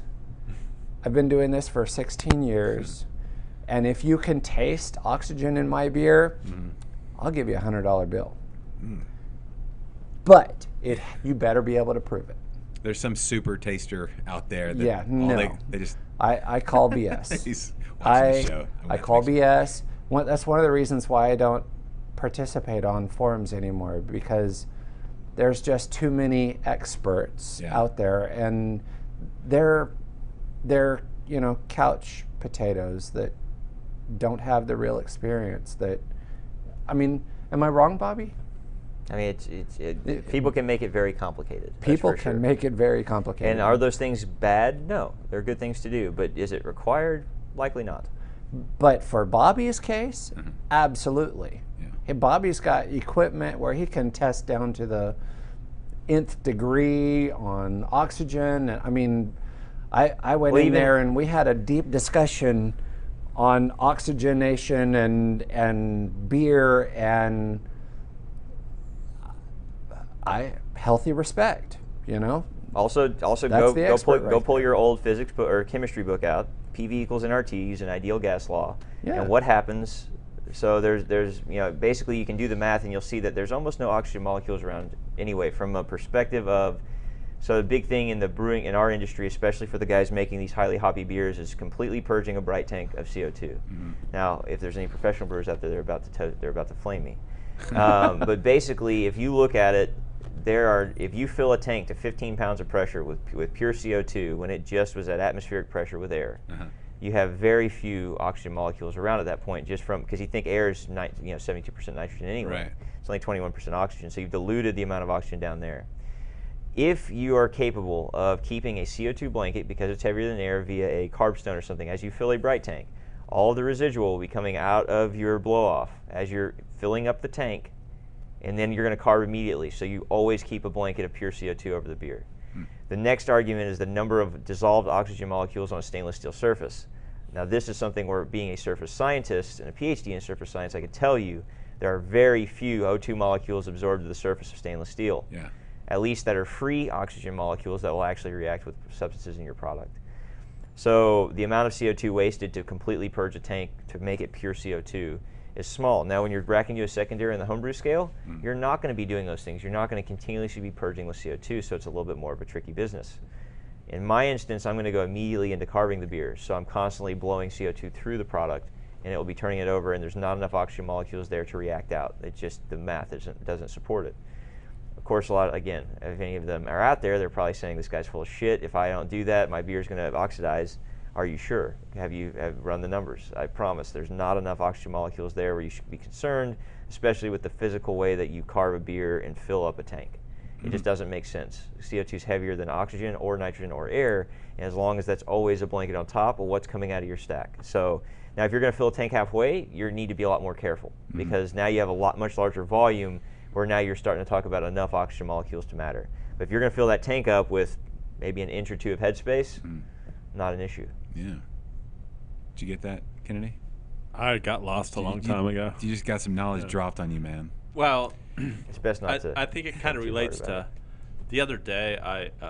So after I bottled my last batch, I bottled all my beer, had it on the counter, took a picture of it, and I Instagrammed it.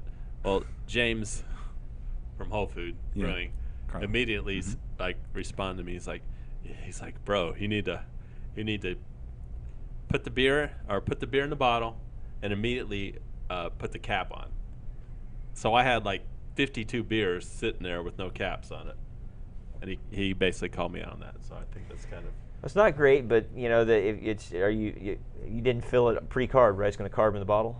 Yeah, that's right. So it'll always inherently we expect there to be oxygen, otherwise the reaction with eating the residual sugar to make the carbonation wouldn't happen. So hopefully you're all right, but it's been a long time since I've used it. That kind of scrubs it out, right? I mean, the yeast consume it to make the CO2. I mean, that's what I've done with every beer that I've bottled so far. So that's where he's right. It'd be best to cap it right away, but is it going to hurt it? Probably not, because it should be about that much in the neck headspace. Yeah, it's not going to hurt it too much. Well, things are about to pick up because Preston just walked over with his mittens. And it's party now. Are they kitten mittens? I hope so. It's party. We're making a quiet. He's going to be purring. All right. What are we doing? Oh, I don't know. Are y'all either? I don't even know. About to duel? Yes. Oh, Bob, if you want to stick that into your pocket, this, yeah, just put that in your front pocket. Leave it connected. Okay. Yeah. We're not going to make it. Yeah. To the back. Yeah, we are, but I want to get this on the film. Oh. A collaboration. You and I collaborating on this beer. We needed some music, like a score. We need like a live orchestra to score this show as well. Somebody that would be next level. Thomas just said Bobby's preaching to the 5% that actually get it. Listen, I'm definitely one of them. I'm not a 5%er. I'm definitely. He's a 1%er. I'm definitely a 95%er there. I think I followed just the math. Basically, it was. Yo, stainless steel, you're all on oxygen, you're good. Math, boom. I got to go to the back, put this on, so I'll be right back, guys. Okay. All right. Here we go. So you're going to wheel it. Look at this. Can we take that? Say bye-bye beer. We'll see you. Yeah. Can we? This is where we need our drone.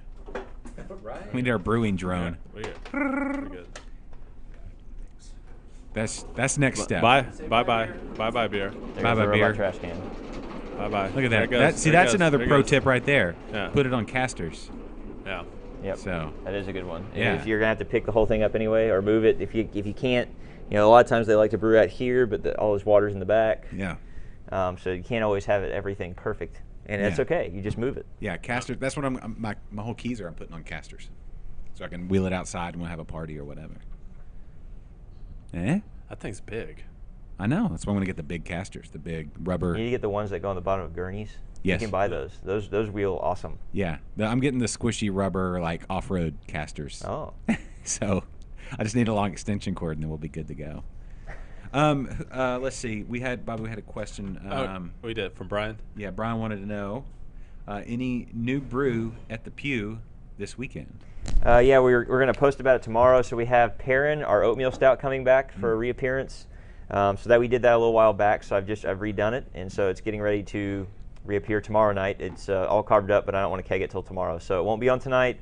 It'll be on tomorrow. Okay. And then we have Tanuki 6, our rotating IPA series. It's a smash mosaic beer. So Pilsner malt, mosaic hops. My house yeast for ales is WLP 090 or San Diego Super. Okay. So fermented with that, and so it will be kegged again tomorrow, and then so both of them will be on tap tomorrow night. Do you have a favorite base malt? It depends what I'm making. Any of my German beers, of course, Pilsner. I use Rahr Pils. It's from Brewer Supply Group. Great Pilsner malt, really. I love my German grains like Weyermann, but it does a great job for a Pilsner malt. And for my ales, I love Chris Meresauter. Really nice base malt. So depending on what you're making, because you're not going to make a Pilsner with Meresauter. It just doesn't make sense, too biscuity. Right. And so those are the two I like a lot. Okay. Did you get that, Kennedy? Sorta. Okay. I'm learning. They're malts. Yeah. Yeah. Just use them and see what happens, right? Chew on them. Yeah, just chew on them. If it tastes good and you think that, it's just like cooking. You might like pepper, but is a whole bunch of pepper really good? No. Yeah. You need a little bit of pepper sometimes. Yeah. Sometimes you need a lot of pepper. Is that okay? Is that a ringtone? Jeffrey wants to know if you've made a brute IPA. I have not, and I probably will not. I'm just not a huge fan of them. I think what are you doing? You're just killing all of your residual body. So keep in mind that if you've ever had hot pulse, you know that I keep a decent amount of malt backbone in my products.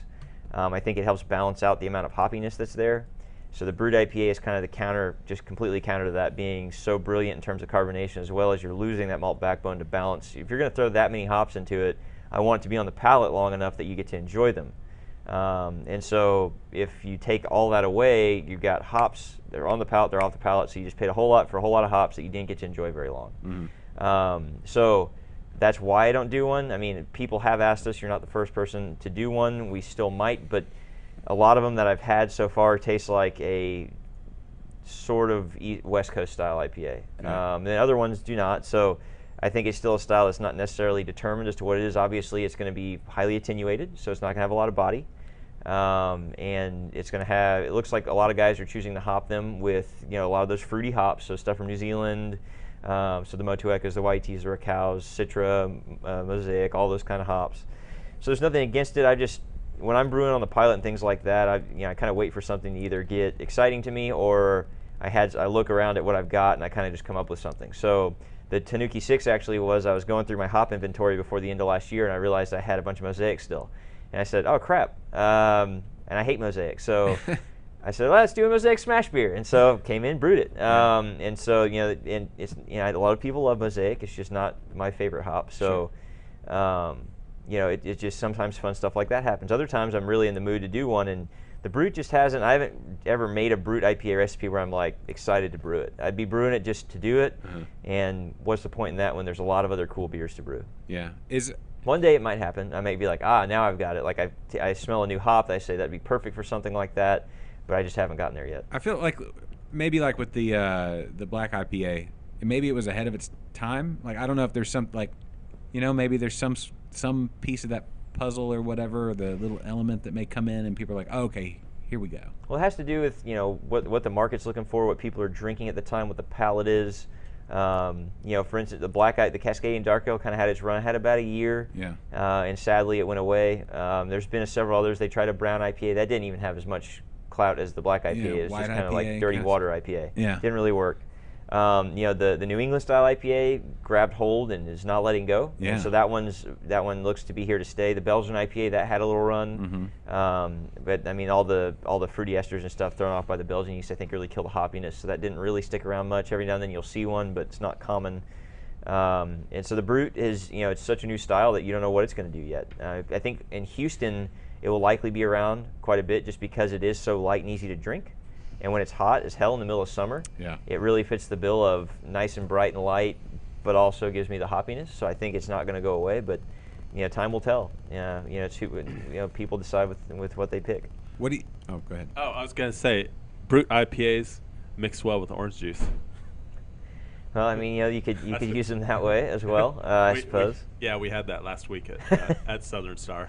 Yeah, that's right. I saw that. I forgot about that. What do you think, brute IPA versus IPLs?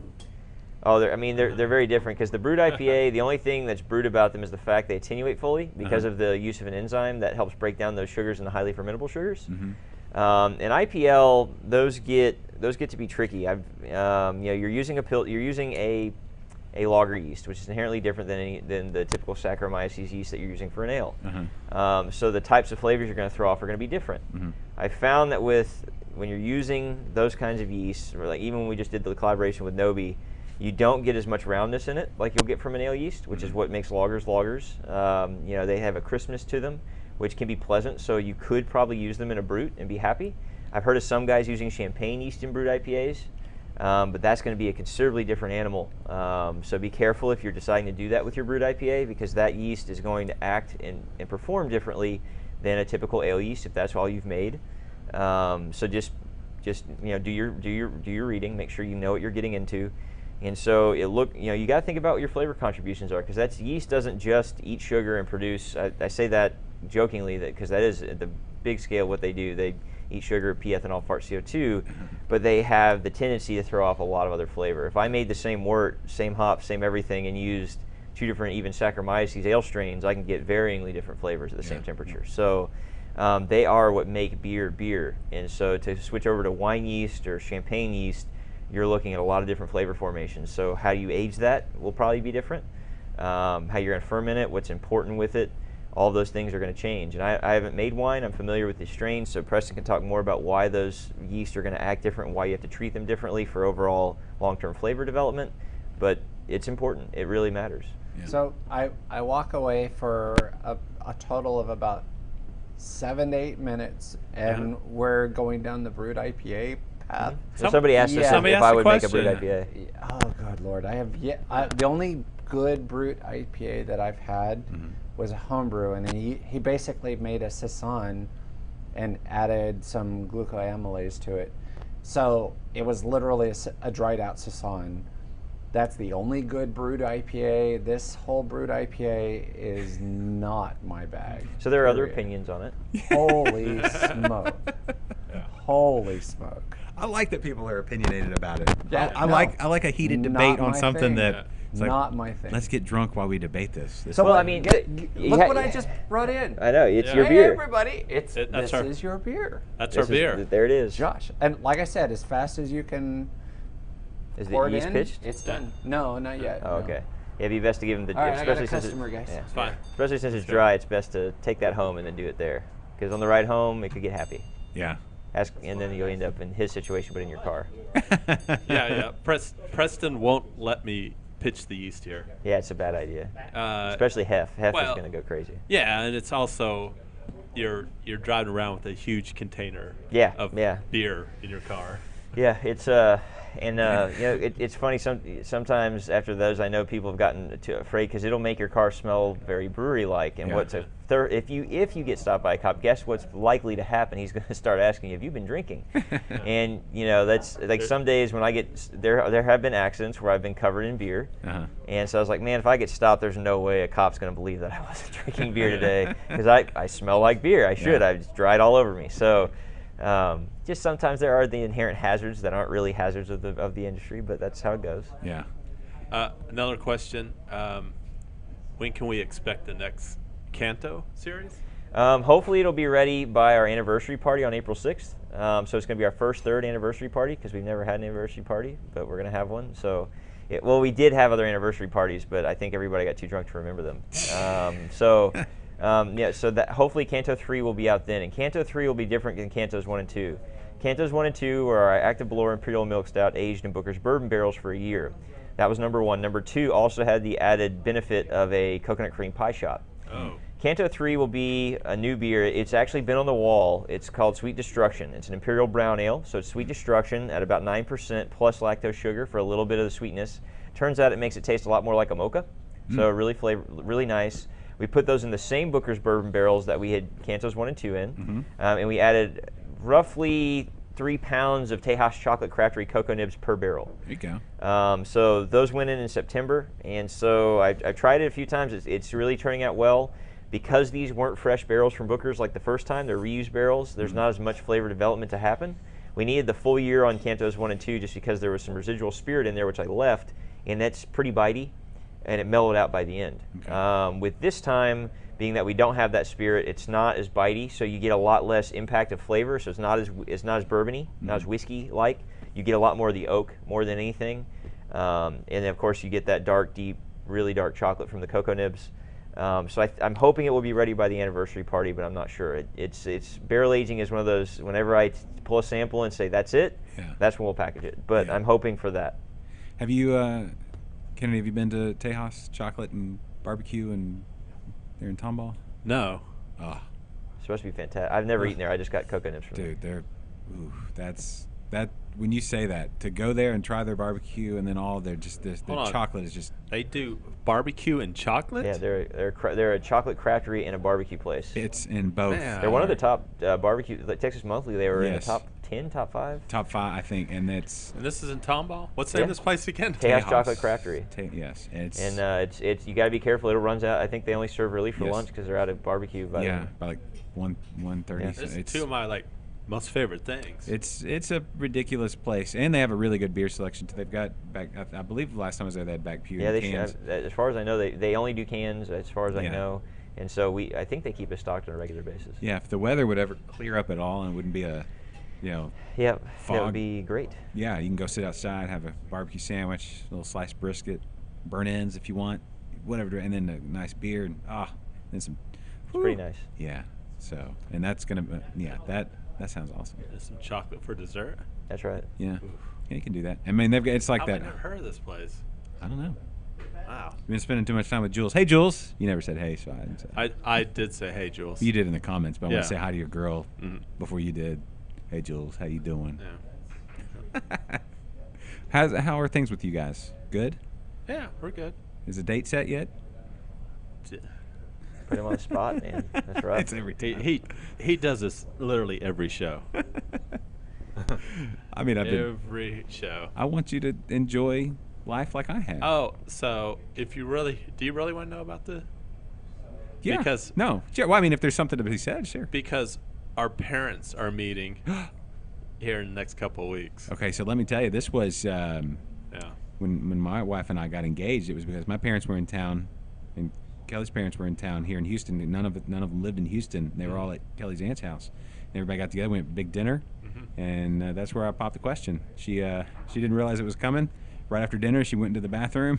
It didn't sit well with her, and so she came out, and then boom! I'm like, everybody's staying around because they knew it was coming. She's like, "What?" I'm like, "Hey," down on one knee. Of course, she said yes, but that was our story.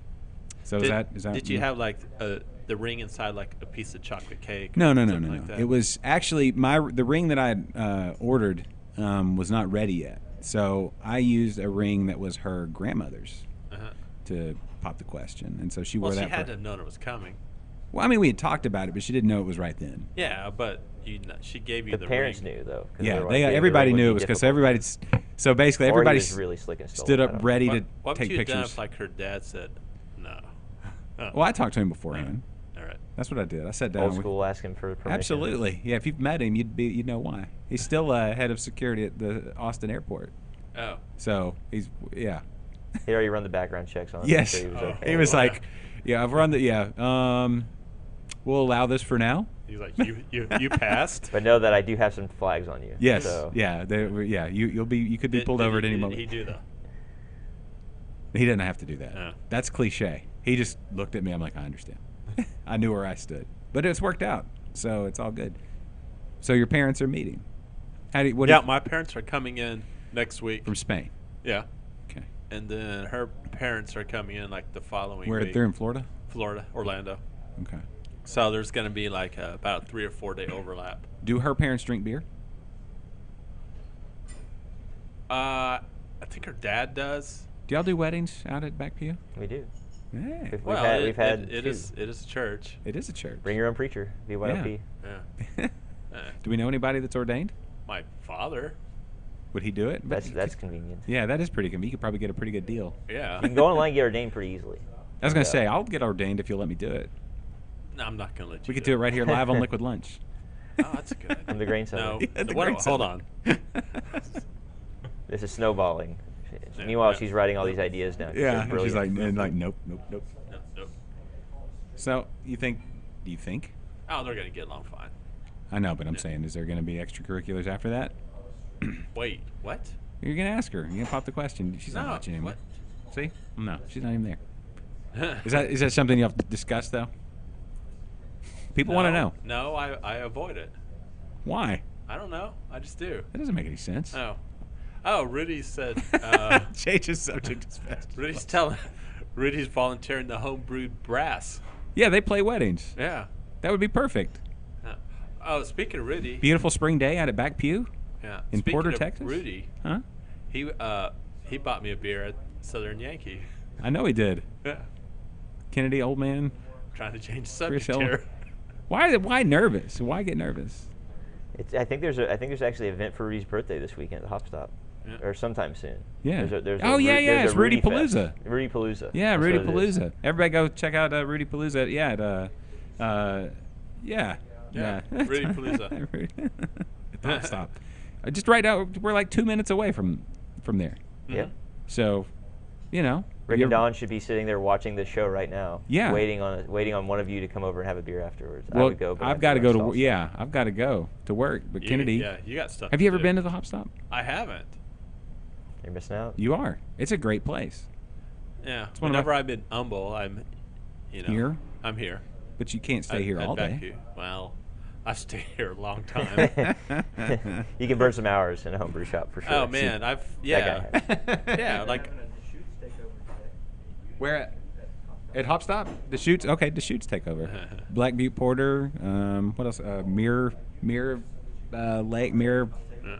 Yeah. But hey guys, just because I'm gonna have to go here in a minute, just Yes, want to sir. know, is there any other questions or anything that just maybe we can address here before I head out? Well, okay, so you got your anniversary party coming up. What Yep. else going on at it? So Back our here? first concert. So we have bands every Saturday, Mm-hmm. but our first concert for the concert series, where we have a tribute band and everything come in, is going to happen on March 22nd. We're starting off with a Leonard Skinner tribute, so that should be really fun. I got to introduce 38 38 Special that opened up for Leonard rad. Skinner way back in the day. Very man. cool. Hey guys. What's going on, guys? But anyway, so that's really fun. So we have that coming up. We have quite a few things coming up. Definitely hit up our event calendar. A lot of Daisy Chain events happening. Yeah. But at the brewery, we always have a band Saturdays, food trucks Fridays and Saturdays. But that first concert, and then of course that following Saturday or that Friday, March 22nd for the Leonard Skinner band is going to be fun. Okay. And April 6th is the anniversary party, so we'll have a lot of beers on then. Awesome. April 6th. the word's out. He just got really busy. I know, right? This is it's Thursday and it's just after lunch. Everybody's Yeah. swinging through. Like the weekend started, right? Yeah, Isn't this a holiday weekend? Yeah. Is it? Yeah, because it's Texas Independence Day on Saturday. Boom. yeah. There you go. Texas Independence Day. Then the next weekend is I don't know. And then there's St. Patrick's Day. And then there's when's Fat Tuesday? Isn't that coming in that next week or something? Is it Tuesday? Just Is it this I Tuesday? think it's Tuesday. So this weekend, so you got to do Texas Independence and Mardi Gras celebrations. Yep. So Gotta do all your sinning this weekend. yes, get it in. And then And then we're also not far from St. Patty's Day. that's what I Yep. said. That's the 17th. You did say that. Yeah, I One of the did say biggest jokes Yeah. in the world is St. Patty's Day is in the middle of Lent. Yeah. Yes. So it's always funny. Yeah, that doesn't make any sense. The Catholics are like, this is getting tough. We should have a big party. And they Yes. did. And it worked out. Man, we made it a week. That's pretty good, right? Yeah, we should reward ourselves. I think that's a good idea. All right. Well, everybody check out Back Pew. Go to Back Pew if you Yes. and then of course look for the beers all everywhere packaged in cans, the awesome cans. Yeah, last time I was at Back Pew, I went with Julie, and we missed you. Oh, sorry, man. I'm rarely right. not there. Yeah, I know. So, You found one of the elusive times that I was, I well, don't know. I may have been sleeping. Is Blue Testament the perfect crawfish beer? It I works would- pretty well. I would say yes. It works pretty well. Yeah, we're smack dab in crawfish season. too. Everything that it really pairs nicely. It helps Yeah. quench those flames. Yes. Blue Testament is like one of the beers that I take to my buddies that drink strictly like Millers and BLs. Yeah. Well, That's the one I bring it to my house too. 'cause I'm I'll like, drink the shit hey, out of why it. don't you guys try this one? It helps. I mean, it's a way to Yeah. get them to think about beer in a different way. It's close enough that they're familiar, but far enough away that it's not too scary. Yeah. Starting them off on a West Coast style double is not a good idea. Usually, you get some repulsion a little bit. Yeah. And they're not super stoked about that. But, Yeah. Well, guys, thanks for having me on. I appreciate it. It's Yes. been fun. Bobby, thank you so thanks much. for pulling me. Sorry I couldn't stay Yeah. the whole show. No. but, This was No, great. um, Any- yeah, I'm pretty stoked You, too. you made most of it. Yeah. Yeah, but I'm just stoked to get the rest of that installed. Fire up a brand new compressor. Go- To go- most people, that might not be the most fun thing in the world, but to me, that's a pretty big day. No, go get it, man. Thank you so much Awesome, for guys. being Thank here. y'all. You're a busy man. We appreciate your time. Oh, anytime, man. Yeah. All right, ladies and gentlemen, Dr. Bobby Harrell, Commodore. the Commodore. Yeah. Yes, he's got his own fleet. Yeah. Backpea Brewing and you need the hat, the big hat. Okay, I stuck my hand out and he was going the other way. Yeah. That's now this is me waving. This is me stretching now to play it off. This is me stretching. Well, that was cool. No, dude, seriously. Like Rudy mentioned earlier, how much brewing knowledge we just had. We went from I think that was like the most brewing knowledge we've ever had on the show. we went from There was a We lot slammed there. on I the got brakes of brewing knowledge. I was so lost. so yeah, Tom Preston's over there. He's actually working, so I'll give you the hell yeah. I know it's not as good. Danny, yes, it is. It's like you go to beer school. I feel like my brain got bigger, smarter, more robust. You feel like you're smarter now? A little bit, All right. a little bit. We had some Southern Yankee beer. At least I did my second glass. You had yours, the I had the juice first. pop, The Juice Pop, I've had it before. delicious IPA Yeah. from our friends at Southern Yankee as well. Right there, just not far from here, just down 1960 between 45 and Hardy. Yeah. So if you're in that area, if you're at the Grain Cellar and you're heading back west, right? Yep. Oh, something that Good place to stop off, we need to mention. please. I wanted to mention this. So just recently, Jameson, James from Whole Food Brewing, James Carlisle. James Carlisle, not James Simpson, James Carlisle, Yes. and Baleson Brewing, Yes, Sarah. Sarah, had a collaboration. Yes. And they brewed a West Coast IPA that they're releasing today at Whole Foods. Today, do we know like 6 o'clock or something? It was 5 or at 6? actually it was at 11, so Oh. it's technically already released So people could be potentially enjoying that beer right now, right now. as we're having this show. Yes, go to Whole Food. I don't know if they have Post it. Oak. Yeah, Whole Food on Post Oak, and get yourself the Baleson. Some of the Whole best Food people Brewing. watching. I always say like the Renfest, but then like Post Oak. Post Oak has the best cars. Like you'll see people drive up in like, $250,000 cars because it's Yeah. right there in the Galleria. Oh yeah, of course. And great beer selection. But then James Carlisle is he's good people. He's one of my favorite people of all time. And his beer is fabulous. It's on point. And you need to go there and try that beer that he and Sarah Well, brewed up. What's up? Can we not my switch? computer just died. So we can't switch this Oh, shot? wait, It's just there we- us? No, we can switch the shot. I don't. You just have to reach over? No, this was. Give this the was- old- this- oh, there we go. This was just my monitoring computer. Okay. I'm good. No, we're all good. My good computer keeps us on air. Okay. Yeah, Jeffrey said Bobby needs a brewing podcast. Yeah, I would listen to Bobby's podcast. Oh, Every man. time he's on Yeah. Interbrews or he's on this show, it's like, Well, he's definitely on a whole nother level than me when it comes to dude, brewing. he's in a different Yeah. universe. He's amazing. He's Yeah. absolutely amazing. He's got so much knowledge and expertise, and he doesn't hold any of it back. That's the coolest part about it. Is he will let you know. So yeah, don't forget your coffee cup. That's the worst. It's the worst thing ever. Cool. Thank you, Bobby. All right. See you later. All right, we'll do. Bobby Harrell. That's cool. Yeah. I always like talking with Bobby. Yes, Brian. St. Patrick's Day is when we celebrate St. Patrick.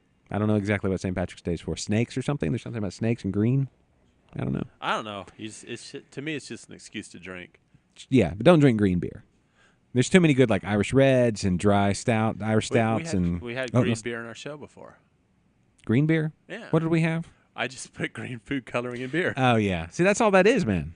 Yeah. Don't do that. Drink a stout. Drink an Irish style. Yeah. You know what? Even better, brew an Irish style, right? Yeah. Irish red ale, Mm-hmm. dry Irish stout, Oh. Irish. So what others? Are there any other Irish? I don't know. So Julie's her favorite beer is the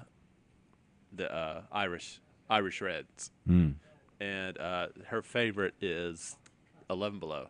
Yes, They make a really good Irish. It's not really my favorite style, I love that beer though. but oh yeah. What is the name of that beer? It It's is Dublin Me Luck. Dublin Me Luck, Yeah. and then they've also got Weeby Pubbin is their Yeah. dry Irish stout. Yeah. And they're gonna have both. Okay, so here on 1960, we're on 1960.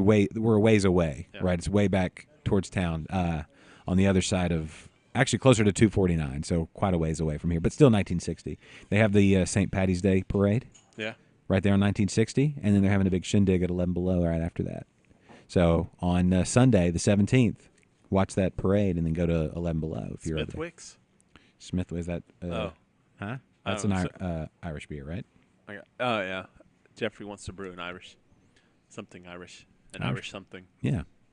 You know, with you can dry shamrock it. You know, Can post boil shamrocking. yeah? Can you put shamrock your beer? Yeah, absolutely. I wonder what kind of. I guess it would make it just taste like grass. Yeah, probably. I always like stepping on the clover though, because it's all cold on your bare feet. You ever do Yeah. that? So you could do like an IPA and just put shamrocks in it or clovers in it. Sure. I guess it probably wouldn't taste good. And just say just say you put 4-leaf clovers. Yeah. What else do we need to talk about before we do the old wrapperoo? I don't know. I'm just looking at my shot there. I'm wondering if this camera angle is good enough for me after an hour and a half or however long. It's not. It's not the best camera angle. All right. Happy brewing. Hey. Toodles. I wonder what they're brewing. I guess we'll find out. How are we gonna find out? We'll ask Preston Oh, when he's done. I mean, he's busy now. I got some business to take care of. You're, Preston, whenever this is over. Your mic just went out again. Try pushing it down the back end. I don't know. Yeah, there you go. Check. That's it. It's got a little bit of. Man, I cannot work with this equipment anymore. Does that mean we need to wrap the show? Is lunchtime No, over? Yeah, you just cut out again, so you're going to. lunchtime's over. Okay, well I'll hold on. Let me pull up my other phone. And I can always talk on this one. No, I turned it down. I'll Okay. turn it back up. Here you go. I got you now. Now you're there. I can always talk on this one. No, talk again. Check. No, he unplugged it. That's right. Oh wait, that's the wrong one. No, you There, didn't. there you unplug go. it. There you go. There we go. Okay, there Test. we All right. Well, I'm I gonna do hit, like the lav mics. I know they're not the best. No. I think we could make them work. I think if we went all lav mic, it's like lighting. You know, you don't want to do different brands of lights. How did you like the light on the brew? I don't. It was The good. brew lighting. Yeah, it was good. I don't know if it. I don't know that. Honestly, the brew shot didn't really turn out like I thought it was. Oh. It wasn't that exciting. What were you thinking? I don't know. You think it'd be more? Maybe we should have gone with a different color filter. I thought they were going to be standing. Well, I mean, I brewed before. I know it's kind of boring. It's not a spectator sport. No, it's not. It's the beer drinking is it's more not, of the. so. Oh, are you jumping back on?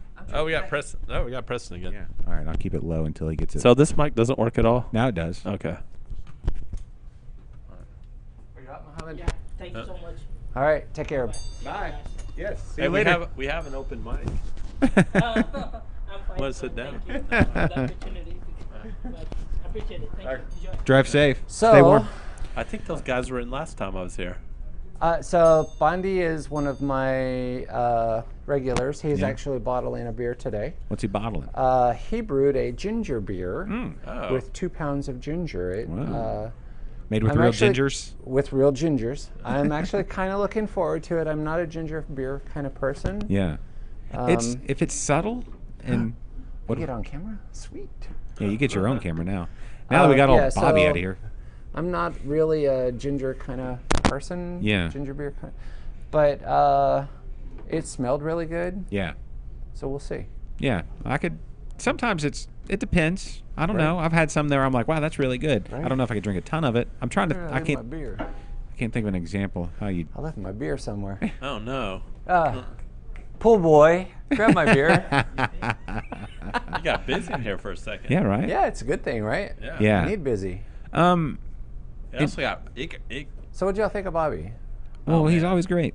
Bobby's awesome. He's Yeah, he's super Thank you, smart. Sir. he's super smart. He, It's hard for me to keep up with him, but he goes deep. yeah, That's Yeah. balls.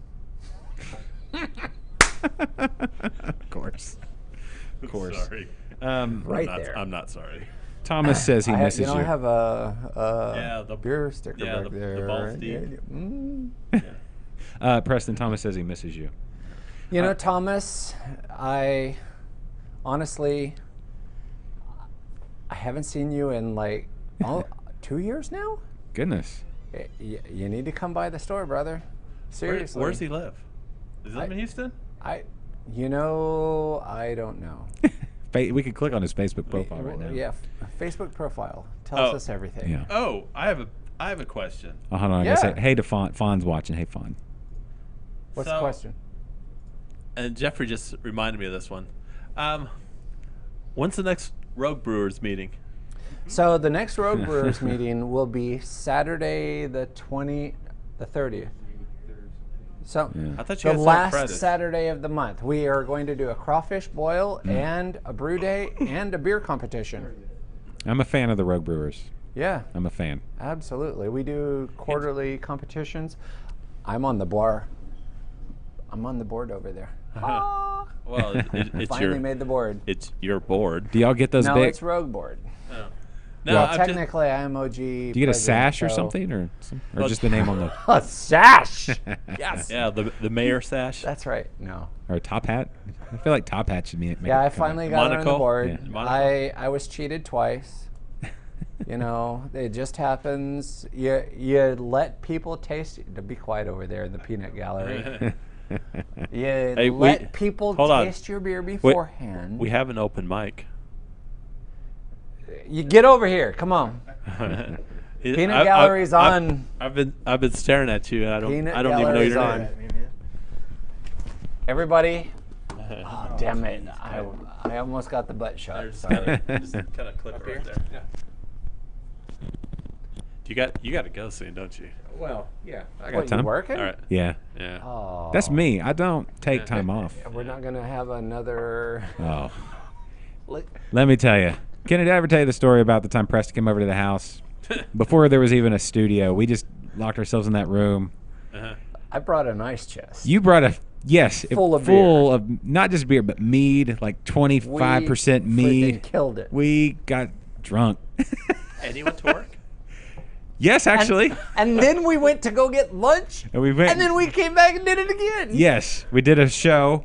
It was awesome. It was in the middle of the summer, so this is how it worked out. We did a show where we did like an hour, and then we did a second. Like then we went and got some lunch, and it all hit me right when we were ordering. The place that place got shut down. That's how drunk we were. Not because of us. But no, I remember just standing there, like, and there's this little place in my neighborhood, and I was about to order a sandwich. She's like, "What would you like to eat?" And then it all just kind of hit me all at once. But like the inner dialogue in my head, I was like, "I don't know what I want to eat. I didn't give this much thought. I don't know what the answer to this question is." And it was his confusing me. recommendation. Oh, I got this great sandwich place. Yeah. Well, the sandwich, I have to believe it was good. But anyway, then we went back, did another like hour and a half, and then I'm like, I can't make it to work. And then Oh, you called I- me. well, I called in, but then I was like, I can't. I don't think I have enough time left or whatever. So I went up and mowed the front yard. It was like 95. Sweated it Sweat the alcohol out. Get rid of it. Yes, I sweated. It was like purge the system. it was enough. I was like, okay, I'm just gonna be late, and that's back when that was a thing. And so then I just showed up. It was fine. You're not the late. You're the guy that brought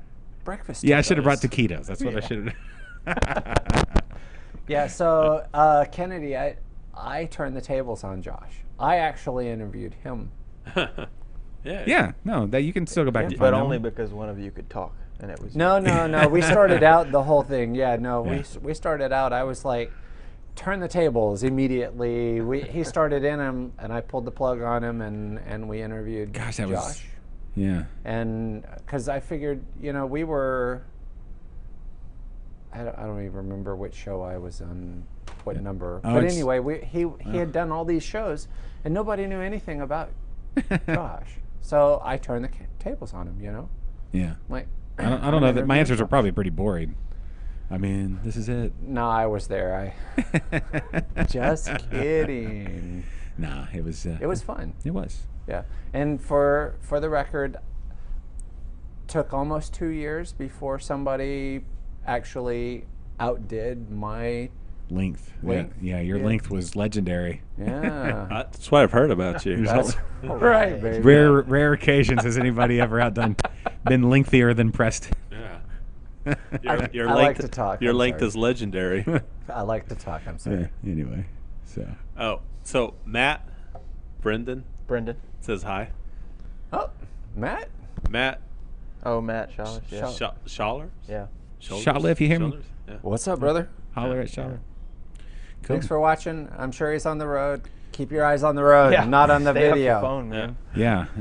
Brendan, what are you doing? Maybe he's just listening to our audio feed. Yeah, you don't want to know that answer. I'm just hanging out, man. He gave I had me a day. I'm like, oh, dude, that's bad. I'm like, okay, so it could have been worse. So there's that. I'm just hanging out. I work from home, so I got a lot of free time. So.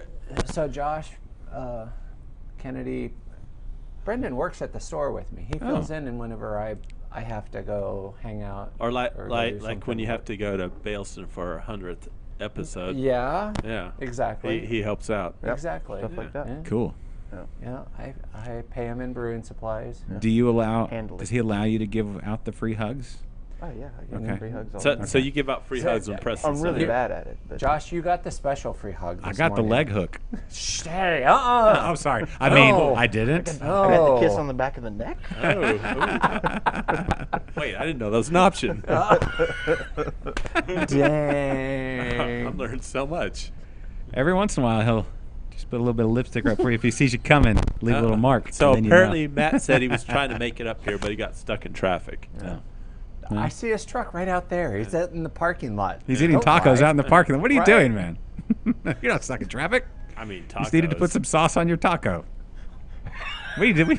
I mean, if you're gonna have tacos, you really, honestly, you should bring the tacos here. Tacos, that's the Damn it. one drawback to tacos. They're not good road food.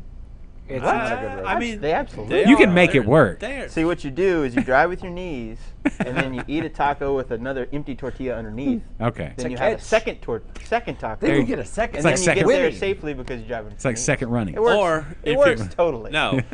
The But you have to have an technique- extra tortilla. No, the what if you're going technique crunchy is- tacos? Your taco has to be inside of aluminum foil, and so you just You're I talking always breakfast eat the tacos. aluminum foil when I so do you that just kind of peel thing. half the aluminum foil and have like a backing, so you can You're start talking eating. breakfast tacos. I'm talking about Yeah. like cheap, like Shane Street taco. tacos. I gotta take care of my customer. John's over there All right. complaining. You're neglecting I your had customers. I had shame tacos yesterday. What are Like, shame Shame tacos? taco- I Taco know Bell? shame Yeah. tacos. Oh, It's like, well, Those- well, that the is shame. idea was, oh, I'm just going to run through Chick-fil-A real quick. It's like, oh, everybody else had the same idea at 2 o'clock. It's like, The why only is thing that's worse than shame Taco Bell tacos are shame Jack in the Box tacos. oh, Yeah. the yeah, Jack in the Box tacos. yeah, Oh man, those are recession-proof tacos. Absolutely. yeah. Since, I'm surprised they cost 99 cents. Since I'd only pay a nickel. You know. so since 1992, Same, they've been 99 cents for two tacos. but fool on them, I mean, shame on them, or well, not shame on them, but jokes on them with inflation. You're actually paying like 50% less now. yeah, that's what I'm saying. They're recession-proof. 30 years later, they're still 2 for $1. Yeah. Still overpaying. What?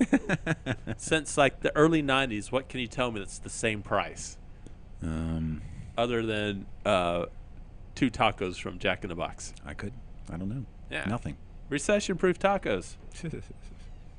I don't know. Inflation proof? I feel like inflation proof. Oh, so we're supposed to ask you Uh-oh. how to brew a beet beer. No, don't. Did you brew a beet beer? So the last road competition we had for December was the dice roll, the Ah, mystery dice roll. yeah. Oh, you got beets. I got beets and apricots. Yeah, was Did it turn out purple? Two good compost. no, it was awful. Yeah. Second to last. So Was the I can't beer imagine purple that'd though? be good. no, it was terrible. What's that? Was the beer purple? It was so purple that your digestive system was purple Beets? for Oh, a you- day or two. Yes. Oh, so you peed purple? No, You poop your it out. digestive system. Oh, Listen, I did that. I was big into roasting root vegetables for about a week, yeah. and I was like, oh, we'll throw some turnips in here because you do like turnips You had and purple beets poop? for the beets. I did Ooh. beet and radishes Almost and blood carrots. red. Yes, Oh. I went to take a poo, look down, toilet's like I'm like, oh no. Yeah, something is wrong. Something is terribly something wrong. is the worst kind of wrong. Oh no! Like seriously, I had the phone in my hand about to call the doctor, and then I was like, "Oh yeah, beets. Goddamn beets. Yeah, damn beets." That's where the term bad beat came from. Yeah. That's a bad beat. No, it was a decent beer. It just I used too much beet and it ended up being super beety, vegetal. Beet not a great flavor in and of itself. Well, it can be used. I mean, I think one of the top 5 was a beet beer. Really? Yeah, but beet and apricot. But even then, in sparing, if I'd use more apricot, less beet, and just have the beet to give it like a tinge of flavor, the problem that I had is I tried to do a stout, and I tried to put enough beet so that it was like a black beer with a red foam. Yeah. And So- to get that, you got to put a lot of beets. Yeah. So would you say it's about time to let the beet drop? That's about right. Yeah. Let the beet drop. Beets are awful. All right. Well, speaking of Dropping the beet. dropping the beat, I'm gonna it's, drop a beet right now. I'm gonna drop a beat called the show close. If I Yeah. do I have it on this phone? I don't remember if I do or not. Yeah, I do. Sounds like a real ale. Uh-huh. Oh, I'm just reading the comments. Oh. That sounds like a real ale coffee release. Oh, the beat? Drop the beat? The beet drop. Oh, let the beet drop. Probably. Real Ale is a fine place. Oh, the top beet beer didn't use red beets. I thought What all other kind beets of- are- there's a I thought yellow all beet? beets are red. I didn't know that. Yeah. Yeah. No, where's Bobby when you need him? Oh. He probably has a whole, like, Do you think he's brewed with beets? I doubt it. I bet he knows about beats, though. Yeah. Funny thing, in that competition, Bobby Harrell rolled and had a beer he was supposed to brew, paid for it and everything, and because it contained glitter, he didn't brew it. Because he said earlier that he would never brew a glitter beer. After the whole glitter beer phase with Yeah. Eureka Heights and everything, he said he'd never do it, and then he rolls a glitter beer. That comes the glitter beer comes up a lot in conversation. Glitter beer. You know, it's one of those things, like, I think everybody that sees one, they, like, want to try it. I'm kind of the same way with the brewed IPAs though. It's like I'm kind of interested. I Yeah. want to see what they taste like, but Yeah. I'm not gonna sit down and brew a batch of them. Yeah. No, and to be honest, I really like the Southern Star Brute IPA. I am brute. Yeah, I it was good. No, it was, yes. It's one of those things where I think if I tried it next to a bigger bodied beer, I might be like, or like after one especially, I might be like, maybe not so much, but on its own, like, up front, All right, I'll do it. Jeffrey, I will sign up for the homebrew club. The problem is, and you know this, that I usually work Friday and Saturday evenings, so I'm not able to come. Yeah. Well, we could probably take care of that, right? What? You gonna get me fired? Yep. That's not a good idea at all. Problem solved. Yep. It's not a good idea at all. Well, I'm not a fan of that one. Well, I'm just saying there's solutions out there. I mean, maybe they need some work, but like literally. I mean, Oh. Preston, we got 90 seconds left. Yeah. So 90 seconds. well, now it's a minute 20 I mean, for me. Y'all can figure. Wait a minute. All right, so we're gonna. Am I on? Yeah, you're on. Is this thing? Can you hear me? This now? thing, this thing's on. So wait a minute. We're gonna wrap up. Well, Yeah, I got. Y'all can hang out and talk about whatever you want. Somebody's got plans. I've got gotta things work. to do. Yeah. Dang it, man. All right. Well, I want to thank you guys as always. Y'all rock. Y'all are rock stars. I appreciate y'all letting me be part of this. Hey, hell yeah. You're welcome anytime. Yeah, this is where I say, Kennedy, thank you to the Grain Cellar for helping bring today's show. Preston is just a world's worth of information, and he's got those free hugs. And, maybe the leg hook if you're lucky. Bobby Harrell from Backpew, thank you so much. Brendan, thanks, man. And Kennedy, good job today. Thanks to everybody that asked questions. Thanks to the music that's about to run out. Thanks, Brendan, for filling in. Yeah, man. Everybody that came into the store today. We got to everybody learn that, all about beet beers from Brendan. Yeah. we're Oh, about good to- Lord. The awfulness that The is. Yeah. beet beers and the purple poop. You know, he says that, but we literally had a beat beer make it to the third round. I said that. All right. Okay. Thanks, All right, everybody. I'm going to stop the record. I love Bye, you. everybody. See you next Thursday.